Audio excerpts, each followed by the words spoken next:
ಇವತ್ತಿನಿಂದ ಪ್ರಾರಂಭವಾಗಿ 6 ದಿವಸ ನಡೀತಾ ಇರುವ ಈ ಉಪನ್ಯಾಸ ಮಾಲೆಯನ್ನು ನಮ್ಮ ಗೋಖಲೆ ಸಂಸ್ಥೆಯ ನಿರಂತರ ಅಭಿಮಾನಿಗಳು ಹಾಗೂ ನಗರದ ಗಣ್ಯ ಉದ್ಯಮ ಕುಟುಂಬಗಳಲ್ಲೊಂದಾದ ಪತ್ತಿ ಉದ್ಯಮ ಕುಟುಂಬಕ್ಕೆ ಸೇರಿದವರು ಆದ ಶ್ರೀ ಪತ್ತಿ ಪಾಂಡುರಂಗ ಅವರು ತಮ್ಮ ದಿವಂಗತ ಪತ್ನಿ ಪ್ರೇಮಲೀಲಾ ಅವರ ಹೆಸರಿನಲ್ಲಿ ಈ ಉಪನ್ಯಾಸ ಮಾಲೆಯನ್ನು ಪ್ರಾಯೋಜನ ಮಾಡಿದ್ದಾರೆ. ಆ ಇಡೀ ಕುಟುಂಬ ಪರಿವಾರವೆಲ್ಲ ಸದಾ ಒಂದಲ್ಲ ಒಂದು ಸಾಮಾಜಿಕ ಕಾರ್ಯದಲ್ಲಿ ತೊಡಗಿಕೊಂಡು ನಮಗೆಲ್ಲ ಬಹಳ ಆನಂದವನ್ನು ಕೊಡುತ್ತೆ. ಹೀಗಾಗಿ ಆ ಇಡೀ ಪರಿವಾರವೆಲ್ಲ ಸದಾ ಸಮಾಜಾಭಿಮುಖವಾಗಿಯೇ ಯೋಚನೆ ಮಾಡುವ ಒಂದಲ್ಲ ಒಂದು ಕ್ರಿಯೆಯಲ್ಲಿ ತೊಡಗುವ ಇದನ್ನು ಬೆಳೆಸ್ಕೊಂಡಿರೋದು ನಿಜವಾಗಿಯೂ ಬಹಳ ಆಶಾದಾಯಕವಾದ ಸಂಗತಿ. ಹೀಗೆ ಸಾಮಾನ್ಯವಾಗಿ ಈ ಒಳ್ಳೆಯ ಸಂಸ್ಕಾರಗಳು 2ನೇ 3ನೇ ಪೀಳಿಗೆಯಲ್ಲಿ ಮುಂದುವರಿಯೋದು ಅಪರೂಪ. ಅಂಥ ಒಂದು ವಿರಳವಾದ ನಿದರ್ಶನವನ್ನು ಪತ್ತಿ ಪರಿವಾರದಲ್ಲಿ ನಾವು ಕಾಣ್ತೇವೆ. ಅವರ ಇಡೀ ಪರಿವಾರಕ್ಕೆ ಸಕಲ ಶ್ರೇಯಸ್ಸು ಉಂಟಾಗಲಿ ಅಂತ ಹಾರೈಸ್ತೇನೆ.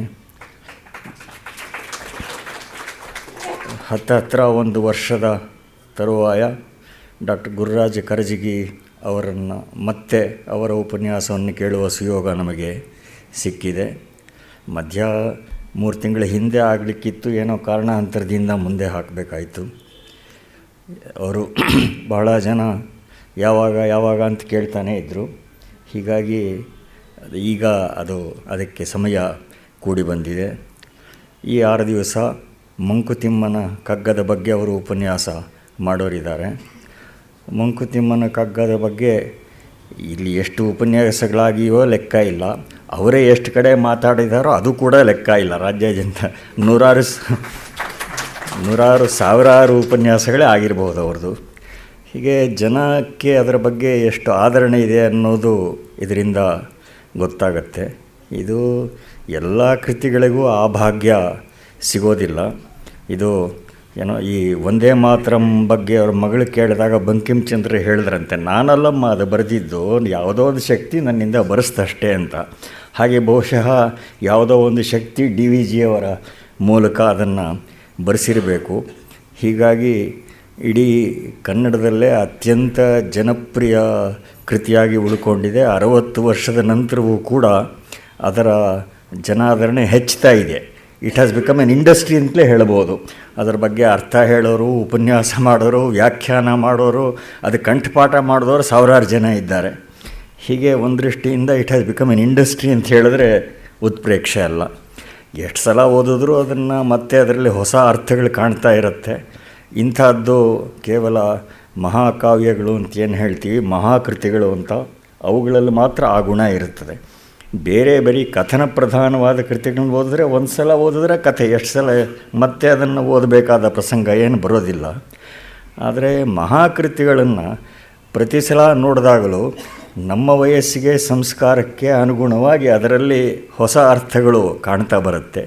ಹೀಗಾಗಿ ಪ್ರತಿ ಸಲ ಮಂಕುತಿಮ್ಮನ ಕಗ್ಗವನ್ನು ಓದುವಾಗಲೂ ನೋಡುವಾಗಲೂ ಚಿಂತನೆ ಮಾಡುವಾಗಲೂ ಹೊಸ ಅರ್ಥಗಳು ಸ್ಫುರಿಸ್ತಾ ಹೋಗುತ್ತೆ. ಹೀಗಾಗಿ ಒಂದು ಸಲ ಕೇಳಿದ್ದೇವೆ, ಆದ್ದರಿಂದ ಮತ್ತೆ ಕೇಳಬೇಕಾದಿಲ್ಲ ಅನ್ನುವ ಪ್ರಸಂಗ ಇಲ್ಲಿ ಬರೋದೇ ಇಲ್ಲ. ಎಷ್ಟು ಸಲ ಕೇಳಿದ್ರೂ ಜನಕ್ಕೆ ಅದು ಬೇಕಾಗಿಯೇ ಇರ್ತದೆ. ಹೀಗೆ ಈ ಸಲದ ಉಪನ್ಯಾಸ ಮಾಲೆಯನ್ನು ಆರಂಭಿಸಬೇಕು ಅಂತ ಡಾಕ್ಟರ್ ಗುರುರಾಜ ಕರಜಗಿ ಅವರನ್ನು ತಮ್ಮೆಲ್ಲರ ಪರವಾಗಿ, ಪ್ರಾಯೋಜಕರಾದ ಶ್ರೀ ಪತ್ತಿ ಪಾಂಡುರಂಗ ಅವರ ಪರವಾಗಿ, ಗೋಖಲೆ ಸಂಸ್ಥೆಯ ಪರವಾಗಿ ಪ್ರಾರ್ಥನೆ ಮಾಡ್ತೇನೆ.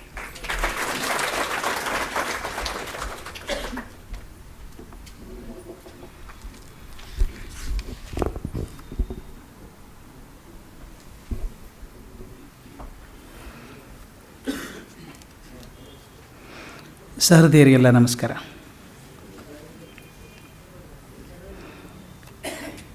ಈ ಬಾರಿಯ ಉಪನ್ಯಾಸ ಮಾಲೆ ನನ್ನ ಮಟ್ಟಿಗೆ ಸ್ವಲ್ಪ ವಿಭಿನ್ನವಾಗಿರುವಂಥದ್ದು.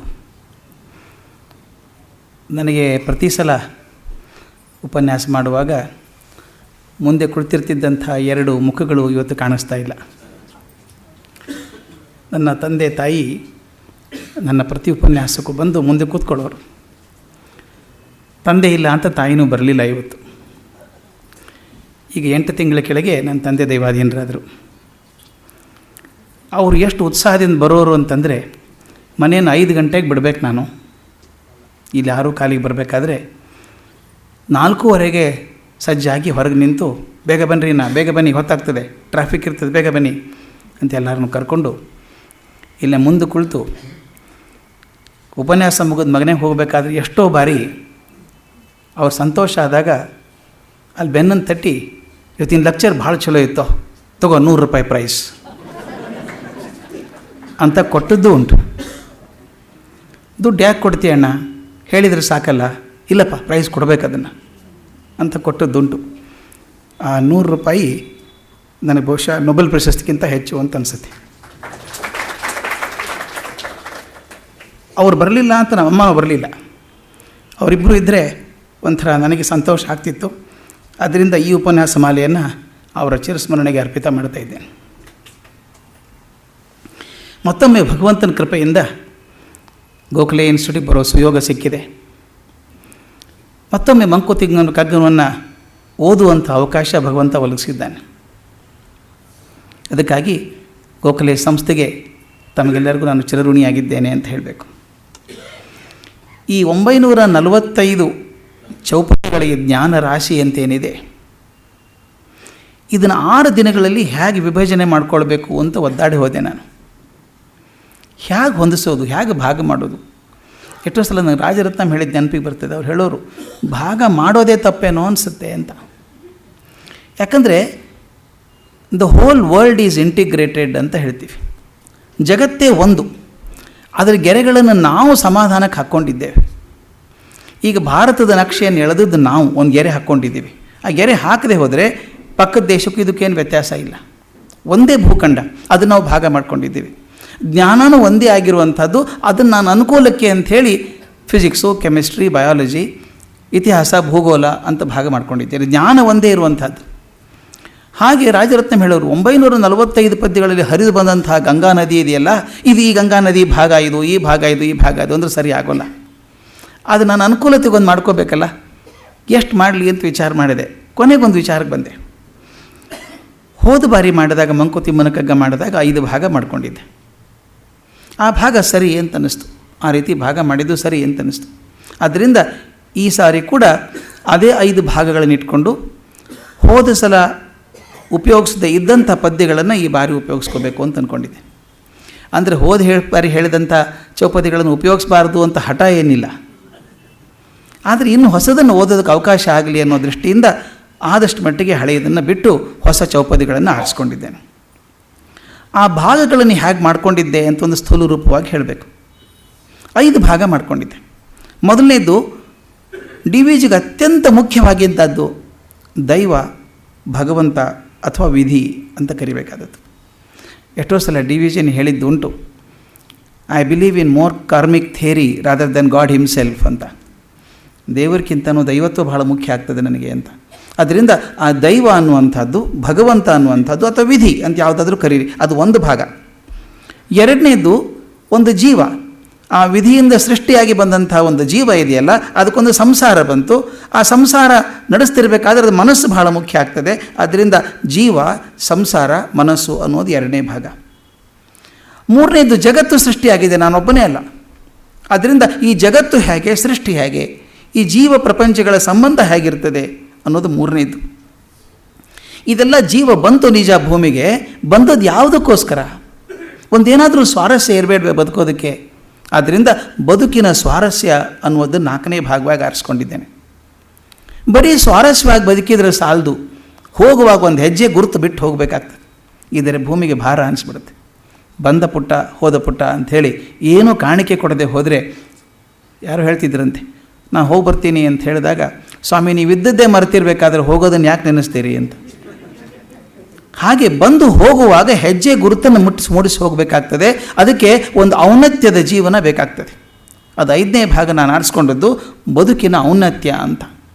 ಮೊದಲು ದೈವ, ಎರಡನೇದು ಜೀವ, ಮೂರನೇದು ಜಗತ್ತು, 4ನೇದು ಬದುಕಿನ ಸ್ವಾರಸ್ಯ, 5ನೇದು ಬದುಕಿನ ಔನ್ನತ್ಯ ಅಂತ. ಈ 5 ಭಾಗಗಳಲ್ಲಿ ಆರಿಸ್ಕೊಂಡಿದ್ದೇನೆ ಕೆಲವುಗಳನ್ನು.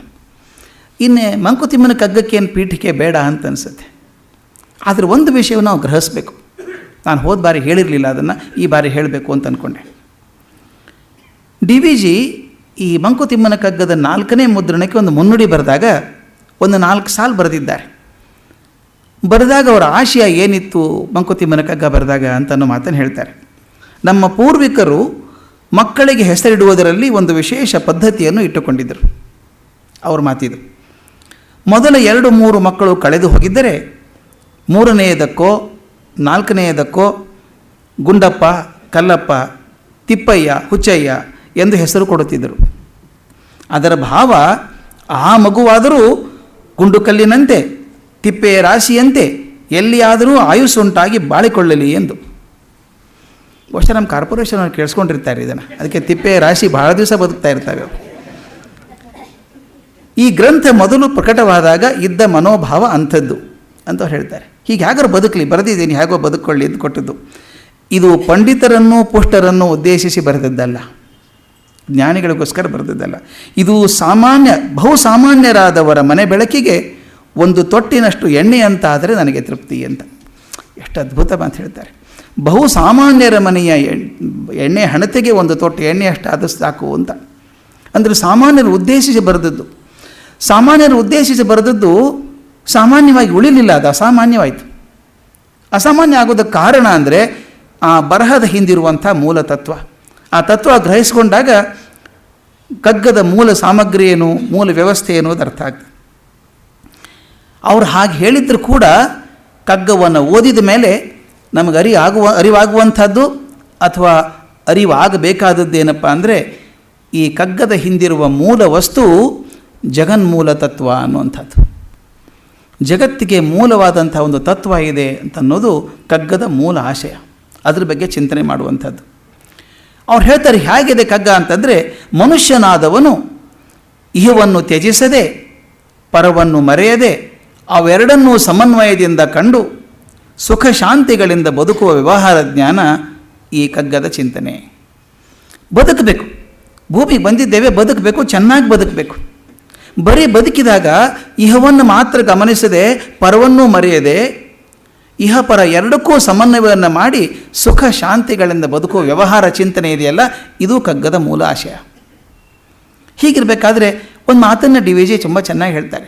ಬಹುಶಃ ನಾವು ಕಗ್ಗವನ್ನು ಓದುವಾಗ ಡಿ ವಿ ಜಿಯವರ ಬೇರೆ ಗ್ರಂಥಗಳನ್ನು ಚೆನ್ನಾಗಿ ಅಧ್ಯಯನ ಮಾಡಿದರೆ ಒಳ್ಳೆಯದು. ಇಲ್ಲಿ ಎದ್ದಿರುವಂಥ ಪ್ರಶ್ನೆಗಳಿಗೆಲ್ಲ ಉತ್ತರ ಅಲ್ಲಿದೆ. ಎಲ್ಲ ಉತ್ತರವೂ ಆ ಪುಸ್ತಕದಲ್ಲಿ ಸಿಗ್ತದೆ. ಜೀವನ ಧರ್ಮಯೋಗ ಆಗ್ಬೋದು, ಸಂಸ್ಕೃತಿ ಆಗ್ಬೋದು, ದೇವರು ಅನ್ನೋ ಪುಸ್ತಕದಲ್ಲಾಗಬಹುದು. ಯಾವ ಪುಸ್ತಕ ನೋಡಿದರೂ ಕೂಡ ಈ ಕಗ್ಗದಲ್ಲಿ ಬರೆದದ್ದಕ್ಕೆ ನಿಮಗೆ ಬ್ಯಾಕ್ಗ್ರೌಂಡಲ್ಲಿ ಕಾಣಿಸುತ್ತೆ. ಅದರಿಂದ ಕಗ್ಗವನ್ನು ಒಂದೇ ಹಿಂಗೆ ಎತ್ತಿ ಹಿಡ್ಕೊಂಡು ನೋಡೋದು ಬೇಡ. ನಾನು ಅದು ಪ್ರಯತ್ನ ಮಾಡಿದ್ದೇನೆ. ಅದು ಹೇಳ್ತಾರೆ, ಮನುಷ್ಯನ ಬಾಳು ಚೆನ್ನಾಗಿ ಆಗಬೇಕಾದ್ರೆ ಅವನ ನಡವಳಿಕೆಗೆ ಒಂದು ನೀತಿ ನಿಷ್ಕರ್ಷೆ ಇರಬೇಕು ಅಂತ. ಒಂದು ನೀತಿ ಇರಬೇಕು ಬದುಕಬೇಕಾದ್ರೆ. ಆ ನೀತಿ 3 ಅಂಶಗಳನ್ನು ಕುರಿತ ಸಿದ್ಧಾಂತದ ಮೇಲೆ ಇರಬೇಕು ಅಂತ. ಬಹಳ ಅದ್ಭುತ ಮಾತು. ಸ್ವಲ್ಪ ಗಮನ ಇಟ್ಟು ನೋಡೋಣ ಇದನ್ನು. ಅವ್ರು ಹೇಳ್ತಾರೆ, ಮನುಷ್ಯ ಬದುಕಬೇಕಾದ್ರೂ ಒಂದು ನೀತಿ ನಿರ್ಧಾರ ಆಗಿರಬೇಕು. ಆ ನೀತಿ 3 ಅಂಶಗಳ ಮೇಲೆ ಇರಬೇಕು ಅಂತ. ಯಾವ 3 ಅಂಶಗಳು? ಅವ್ರು ಹೇಳ್ತಾರೆ, ಮೊದಲು ನಾನು. ಈ ನಾನು ಅನ್ನುಕೊಳ್ಳುವಂಥ ಒಂದು ಜೀವ. 3 ಅಂಶಗಳು. ಇದು ಟ್ರೈಪಾಡ್ ಅಂತ ಕರಿತೇನೆ ನಾನು. 3 ಕಾಲಿನ ಮೇಜು. ಯಾವುದೇ ಒಂದು ಕಾಲು ಇಲ್ಲದೆ ಹೋದರೂ ನಿಲ್ಲಲ್ಲ ಅದು. ಮೊದಲನೇ ಕಾಲು ನಾನು ಅಂತ ಕರೆಸಿಕೊಳ್ಳುವಂಥ ಒಂದು ಜೀವ.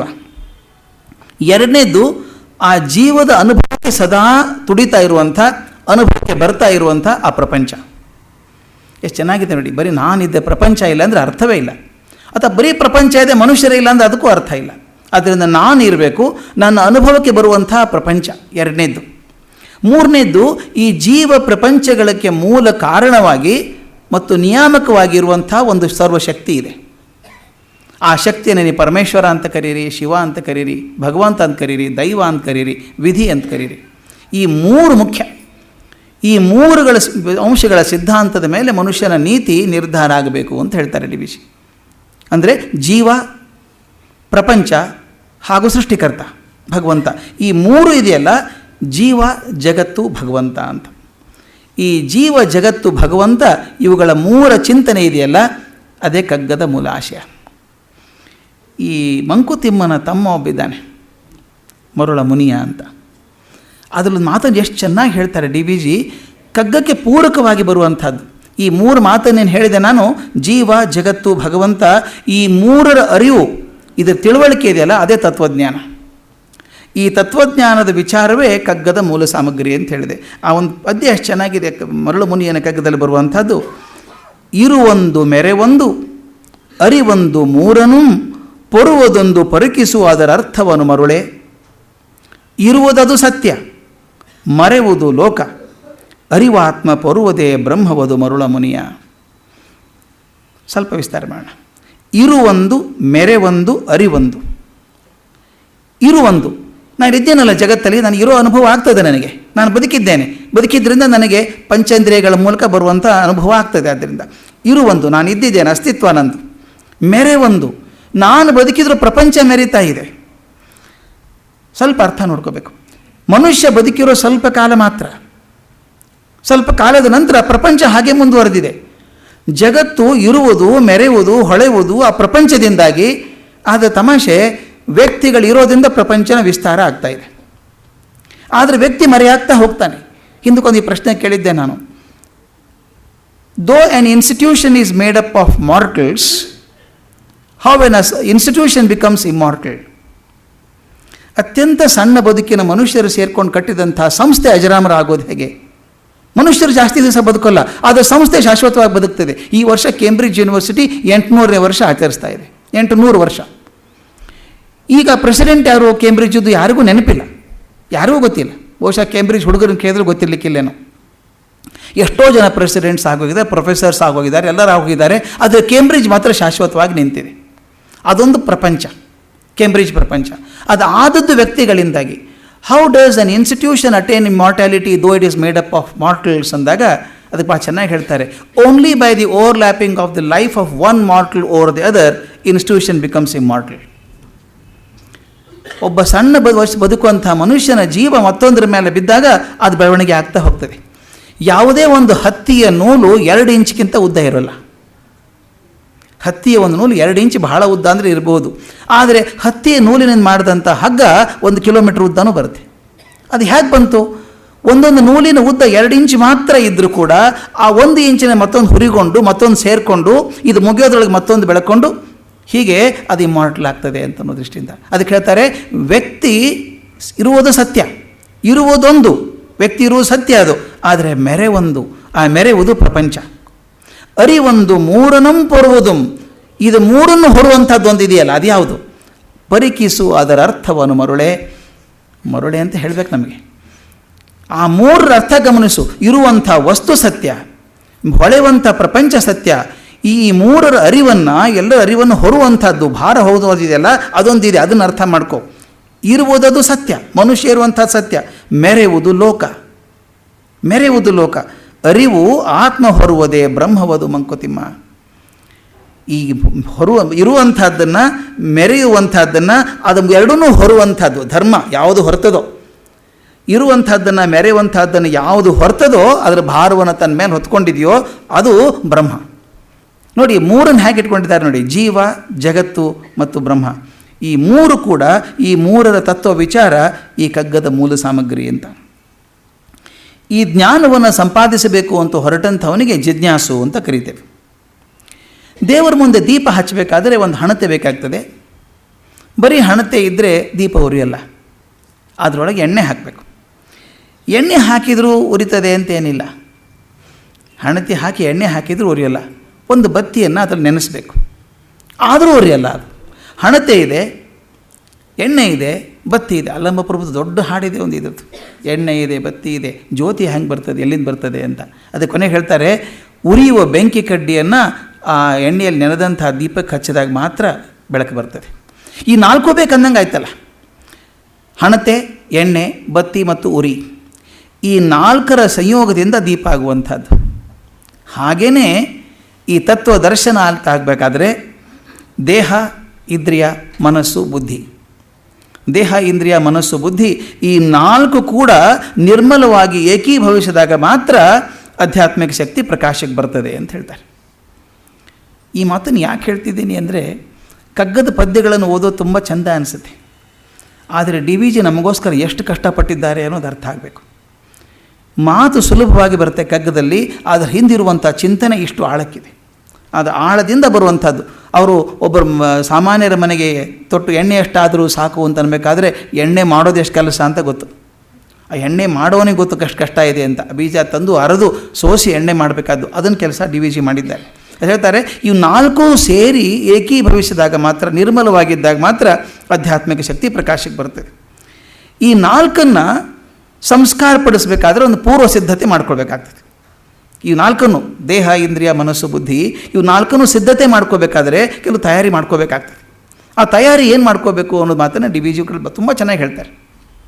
ಜೀವನ ಧರ್ಮಯೋಗದಲ್ಲೇ ಬರ್ತದೆ ಮಾತಿದನ್ನು. ಈ ನಾಲ್ಕನ್ನು ಹುರಿಗೊಳಿಸಬೇಕಾದ್ರೆ, ಏಕೀಭವಿಸಬೇಕಾದ್ರೆ ಪೂರ್ವ ಸಿದ್ಧತೆ ಏನು ಮಾಡಬೇಕು ಅಂದರೆ 4 ಮುಖ್ಯಗಳನ್ನು ಸಿದ್ಧ ಮಾಡ್ಕೋಬೇಕಂತೆ. ಇವು 4ನ್ನು ಸಿದ್ಧ ಮಾಡ್ಕೋಬೇಕಾದ್ರೆ 4 ಪೂರ್ವ ಸಿದ್ಧತೆ ಆಗಬೇಕು, ತಯಾರಿ ಆಗಬೇಕು, ಮುಖ್ಯ ಗುಣ ಇರಬೇಕಂತೆ. ಮೊದಲನೇದು, ಈ ಲೋಕದಲ್ಲಿ ಶಾಶ್ವತವಾಗಿರುವಂಥದ್ದು ಯಾವುದು, ಶಾಶ್ವತವಾಗಿ ಇಲ್ಲದೇ ಇರುವಂಥದ್ದು ಯಾವುದು, ಶಾಶ್ವತ ಯಾವುದು, ಅಶಾಶ್ವತ ಯಾವುದು ಅನ್ನೋದ್ರ ಬಗ್ಗೆ ತಿಳುವಳಿಕೆ ಮನುಷ್ಯನಿಗಿರಬೇಕು. ಇದನ್ನೇ ನಿತ್ಯಾನಿತ್ಯ ವಿವೇಕ ಅಂತ ಕರೆದರು. ಎಷ್ಟು ಉಪನಿಷತ್ತಿನ ಸಾರವನ್ನು ಡಿ ವಿ ಜಿ ಸುಲಭವಾಗಿ ನಮಗೆ ಕೊಟ್ಟಿದ್ದಾರೆ. ಅದು ಸ್ವಲ್ಪ ಹಿಂದೆ ಪ್ರಯತ್ನ ಇದೆ ಅಂತಂದರೆ ಇನ್ನೂ ಸಂತೋಷ ಆಗುತ್ತೆ. ನಿತ್ಯಾನಿತ್ಯ ವಿವೇಕ, ಯಾವುದು ನಿತ್ಯವೋ ಯಾವುದು ಅನಿತ್ಯವೋ ಅನ್ನೋದರ ವಿವೇಕ ನಮಗೆ ಇರಬೇಕಾದದ್ದು ಮೊದಲನೇದು. ಇದು ಮೊದಲನೇ ಪೂರ್ವ ಸಿದ್ಧತೆ, ಮೊದಲನೇ ಗುಣ ಇರಬೇಕಾದ್ದು. ಎರಡನೇದು, ನಾನು, ನನ್ನದು, ನನ್ನ ಲಾಭ, ನನ್ನ ಮನೆತನ, ನನ್ನ ಸೌಖ್ಯ, ನನ್ನ ಬಂಧುಗಳು, ನನ್ನ ಹೆಸರು ಅಂತ ಒದ್ದಾಡ್ತೀವಲ್ಲ ಸ್ವಾರ್ಥದಿಂದ, ಇದನ್ನು ಆದಷ್ಟು ಮಟ್ಟಿಗೆ, ಎಷ್ಟು ಚೆನ್ನಾಗಿ ಹೇಳ್ತಾರೆ, ಅದನ್ನು ಪೂರ್ತಿ ಬಿಡಬೇಕು ಅಂದರೆ ಕಷ್ಟ. ಆದಷ್ಟು ಮಟ್ಟಿಗೆ ಅದನ್ನು ಹದ್ಬಸ್ತಿನಲ್ಲಿ ಇಡಬೇಕಂತೆ. ಎರಡನೇ ಸಿದ್ಧತೆ ಇದು. ಸ್ವಾರ್ಥವನ್ನು ಆದಷ್ಟು ಹತ್ತಿಟ್ಟು ಅದನ್ನು ನಿಯಮನಗೊಳಿಸಿದಾಗ ಇದನ್ನು ಭೋಗ ವಿರಾಗ ಅಂತ ಕರೆದಿದ್ದಾರೆ. ಮೊದಲೇದ್ದು ನಿತ್ಯಾನಿತ್ಯ ವಿವೇಕ, ಎರಡನೇದು ಭೋಗ ವಿರಾಗ, ಮೂರನೇದು ಇಷ್ಟಾದರೂ ಕಷ್ಟ ಬರುತ್ತಲ್ಲ ಜೀವನದಲ್ಲಿ ಬದುಕಿದಾಗ ಕಷ್ಟಗಳನ್ನು ಸಹಿಸಬೇಕು. ಸಹಿಸಿಬಿಟ್ಟು ಅದರ ಜೊತೆಗೆ ಕೋಪ ತಾಪ ಬರದ ಹಾಗೆ, ಮದ ಮಾತ್ಸರ್ಯಗಳು ನಮ್ಮನ್ನು ಕಾಡದ ಹಾಗೆ ಆದಷ್ಟು ಜಾಗ್ರತೆ ವಹಿಸಿ ಮನಸ್ಸನ್ನು ಒಂದು ಸಮಾಧಾನ ಚಿತ್ತದಲ್ಲಿ ಇಟ್ಕೊಳ್ಬೇಕು. ಆ ಮನಸ್ಸನ್ನು ಆ ಬ್ಯಾಲೆನ್ಸ್ ಸ್ಟೇಟಲ್ಲಿ ಇಟ್ಕೊಳ್ಳೋದಿದೆಯಲ್ಲ, ಈ ಅಭ್ಯಾಸ ಮಾಡ್ಕೋಬೇಕು. ಅದನ್ನು ಶಮದಮಾದಿ ಸಂಯಮ ಅಂತ ಕರೀತಾರೆ. ಈ ಮೂರನೇದು, ಈ ಮೂರು ಬೇಕಾಗ್ತದೆ ಇನ್ನು ತಿಳ್ಕೊಬೇಕಾದ್ರೆ ಅಂತ. ಇನ್ನೊಂದು ಕೊನೆಗೆ ಬರುವಂಥದ್ದು, ಶಾಸ್ತ್ರ ಶ್ರವಣವನ್ನು ವಿಶ್ವಾಸದಿಂದ ಅಪಾರ ಶ್ರದ್ಧೆಯಿಂದ ಆರಂಭಿಸುವಂಥ ಬುದ್ಧಿವೃತ್ತಿ. ಡಿ ವಿ ಜಿ ಮಾತು ಚಂದ. ಯಾವುದೇ ಶಾಸ್ತ್ರವನ್ನು ಕೇಳುವಾಗ ಅಪಾರ ಶ್ರದ್ಧೆಯಿಂದ ಕೇಳಬೇಕು. ಕೆಲವೊಂದು ಸಲ ನಾವು ಶ್ರದ್ಧೆಯಿಂದ ಕೇಳೋಲ್ಲ. ಅಯ್ಯೋ ಶಾಸ್ತ್ರ ಯಾರು ಕೇಳ್ತಾರೆ ಅದನ್ನು, ಎಲ್ಲ ಸುತ್ತಿ ಬುರುಡೆವು, ಒಂದು ಅರ್ಥ ಇಲ್ಲ ಏನಿಲ್ಲ ಅಂದ್ಕೊಂಡೇ ಶುರು ಮಾಡಿದಾಗ ಅದನ್ನು ನಾಟೋಲ್ಲ. ವೈದ್ಯನ ಔಷಧಿಯ ಹಾಗೆ ಅಂತ ಹೇಳ್ತಾರೆ. ವೈದ್ಯ ಔಷಧಿ ಕೊಟ್ಟಾಗ ಅದು ಚೆನ್ನಾಗಿದೆ, ವೈದ್ಯ ಕೊಟ್ಟ ಔಷಧಿ ಗುಣ ಆಗ್ತದೆ ನನಗೆ ಅಂತ ಖಚಿತವಾಗಿ ನಂಬಿಕೊಂಡ್ರೆ ಔಷಧಿಯಿಂದ ಎಷ್ಟು ಗುಣ ಆಗ್ತದೋ ನಿಮ್ಮ ಆ ಬೆಳೆದಂಥ ಶ್ರದ್ಧೆಯಿಂದ, ನಂಬಿಕೆಯಿಂದ ಬೇಗ ಗುಣ ಆಗ್ತದೆ ಅಂತ ಹೇಳ್ತಾರೆ. ಅದಕ್ಕೆ ಡಾಕ್ಟರ್ಸ್ ವರ್ಡ್ ಅಂತ ಒಂದು ಸಿನಿಮಾ ನಾಟಕ ಪಾಠ ಇತ್ತು ನಮಗೆ. ಒಬ್ಬ ಮನುಷ್ಯ ತುಂಬ ಸುಸ್ತಾಗಿ ಮಲ್ಕೊಂಡಿದ್ದಾನೆ, ಹುಷಾರಿಲ್ಲ ಅವನಿಗೆ, ಇನ್ನು ಬದುಕೋಲ್ಲ ಅಂತ ಹೇಳಿಬಿಟ್ಟಿದ್ದಾರೆ. ಅವನು ಶಾಲೆಯಲ್ಲಿದ್ದಾಗ ಒಂದು ಜೊತೆಗೆ ಒಬ್ಬ ಹುಡುಗ ಓದ್ತಿದ್ದ. ಆತ ಬುದ್ಧಿವಂತ, ದೊಡ್ಡವನು, ಡಾಕ್ಟರ್ ಆದ, ಬೇರೆ ಬೇರೆ ದೇಶಕ್ಕೆ ಹೋದ, ಜಗತ್ತಿನಲ್ಲಿ ಅತ್ಯಂತ ಶ್ರೇಷ್ಠ ವೈದ್ಯ ಅಂತ ಆಗಿಬಿಟ್ಟ. ಇವನಿಗೇನಾದರೂ ತೊಂದರೆ ಆದರೆ ಅವನೇ ಔಷಧಿ ಕೊಡಬೇಕು ಆಗಿತ್ತು. ಸ್ನೇಹಿತನ ಮೇಲೆ ತುಂಬ ನಂಬಿಕೆ. ಸ್ನೇಹಿತ ಒಬ್ಬ ವೈದ್ಯ ಬೇರೆ ಅವನು. ಒಂದು ಸರಿ ತುಂಬ ಬದುಕೋಲ್ಲ ಅಂತ ತೀರ್ಮಾನ ಆದಾಗ ಆತ ಹೇಳಿದಂತೆ, ನನ್ನ ಸ್ನೇಹಿತನ ಕರೀರಿ. ಆತ ಹೇಳ್ತಾನೆ ಸರಿಯಾಗಿ, ಬೇರೆ ಡಾಕ್ಟರ್ ಬೇಡ. ಸ್ನೇಹಿತ ಬೇರೆ ಕಡೆ ಇದ್ದ. ಇವರೆಲ್ಲ ಪತ್ರ ಬರೆದು ಕರೆಸ್ಕೊಂಡ್ರು, ನೀನೇ ಬರಬೇಕಂತೆ, ನಮ್ಮಪ್ಪ ನಿಮ್ಮನ್ನು ತುಂಬ ಕೇಳ್ತಾ ಇದ್ದಾರೆ ಅಂತ. ಆತ ಬಂದ, ನೋಡಿದ, ಬದುಕೋ ಚಾನ್ಸ್ ಇಲ್ಲ, ಲಾಸ್ಟ್ ಸ್ಟೇಜ್ ಬಂದುಬಿಟ್ಟಿದೆ, ಈಗ ಆಗೋಲ್ಲ ಅಂತ ತೀರ್ಮಾನ ಆಯಿತು. ಆದರೆ ಹೊರಗೆ ಬಂದು ಹೇಳ್ದ ಅವ್ರ ಬಂಧುಗಳಿಗೆಲ್ಲ, ಇಲ್ಲಪ್ಪ ನಿಮ್ಮಪ್ಪ ಬದುಕೋಲ್ಲ ಇನ್ನು, ಬಹಳ ಅಂದರೆ 2-3 ದಿವಸ ಅತಿಥಿ ಅಷ್ಟೇ, ಇನ್ನೇನು ಜಾಸ್ತಿ ಬದುಕೋಲ್ಲ ಅಂತ ಹೇಳ್ದ. ಅವರು, ಸ್ವಾಮಿ ನಮಗೆ ಗೊತ್ತು, ಅವ್ರಿಗೊಂದು ಮಾತು ಹೇಳಿಬಿಡಿ, ಚೆನ್ನಾಗಿರ್ತೀಯ ಅಂತ ಹೇಳಿಬಿಡಿ. ಅವನಂದ, ನೋಡಿ ನಾನು ಚೆನ್ನಾಗಿರ್ತೀಯ, ನೀನು ಹುಷಾರಾಗ್ತೀಯ ಅಂದರೆ ನನ್ನ ವೈದ್ಯ ವೃತ್ತಿಗೆ ಅಪಮಾನ ಮಾಡ್ದಂಗೆ, ಸುಳ್ಳು ಹೇಳ್ದಂಗೆ ಆಯಿತು. ಸುಳ್ಳು ಹೇಳಬಾರ್ದು. ಇಲ್ಲಪ್ಪ ನೀನು ಸತ್ತೋಗ್ತೀಯ ಅಂದರೆ ಅವನಿಗೆ ಪಾಪ ಏನೇ ಎದೆ ಹೊಡೆದು ಹೋಗ್ಬಿಡುತ್ತೆ, ಅದು ಹೇಳಬಾರ್ದು. ಏನು ಮಾಡಬೇಕು? ಆಯಿತು, ಅವ್ನು ಧೈರ್ಯ ಕೊಡೋಣ ಅಂಥೇಳಿ ಹೋಗಿ ಹೆಗಲ ಮೇಲೆ ಕೈ ಹಾಕಿದ್ದೆ. ನೀನು ಯಾಕೆ ಚಿಂತೆ ಮಾಡ್ತೀಯೋ, ನಾನಿದ್ದೇನಲ್ಲೋ, ಔಷಧಿ ಕೊಡಲ್ವಾ, ನಿನಗೇನೂ ಆಗಲ್ಲ, ಗುಂಡ್ಕಲ್ನಂಗಿದೆಯಾ, ನಿನಗೇನಾಗುತ್ತೆ ಅಂದಂತೆ. ಮುಂದೆ ಅವನು ಗುಣ ಆಗ್ಬಿಟ್ಟ. ಗುಣ ಆದಮೇಲೆ ಅವ್ನು ಕೇಳಿದ, ಔಷಧಿ ಕೊಟ್ಟದ್ದೇನು ದೊಡ್ಡದಿಲ್ಲ, ಗುಣ ಆಯ್ತಂತೆ. ಹೇಗೆ ಗುಣ ಆಯಿತು ಅಂದರೆ ಡಾಕ್ಟ್ರಿಂದ ನನಗೂ ಆಶ್ಚರ್ಯ ಅನಿಸುತ್ತೆ. ಬದುಕಿದ್ದವನು ಗುಣ ಆದದ್ದು ಬಹುಶಃ ಅವನೊಳಗೆ this what call developing immunity ಅಂತ ಕರಿತೀವಿ.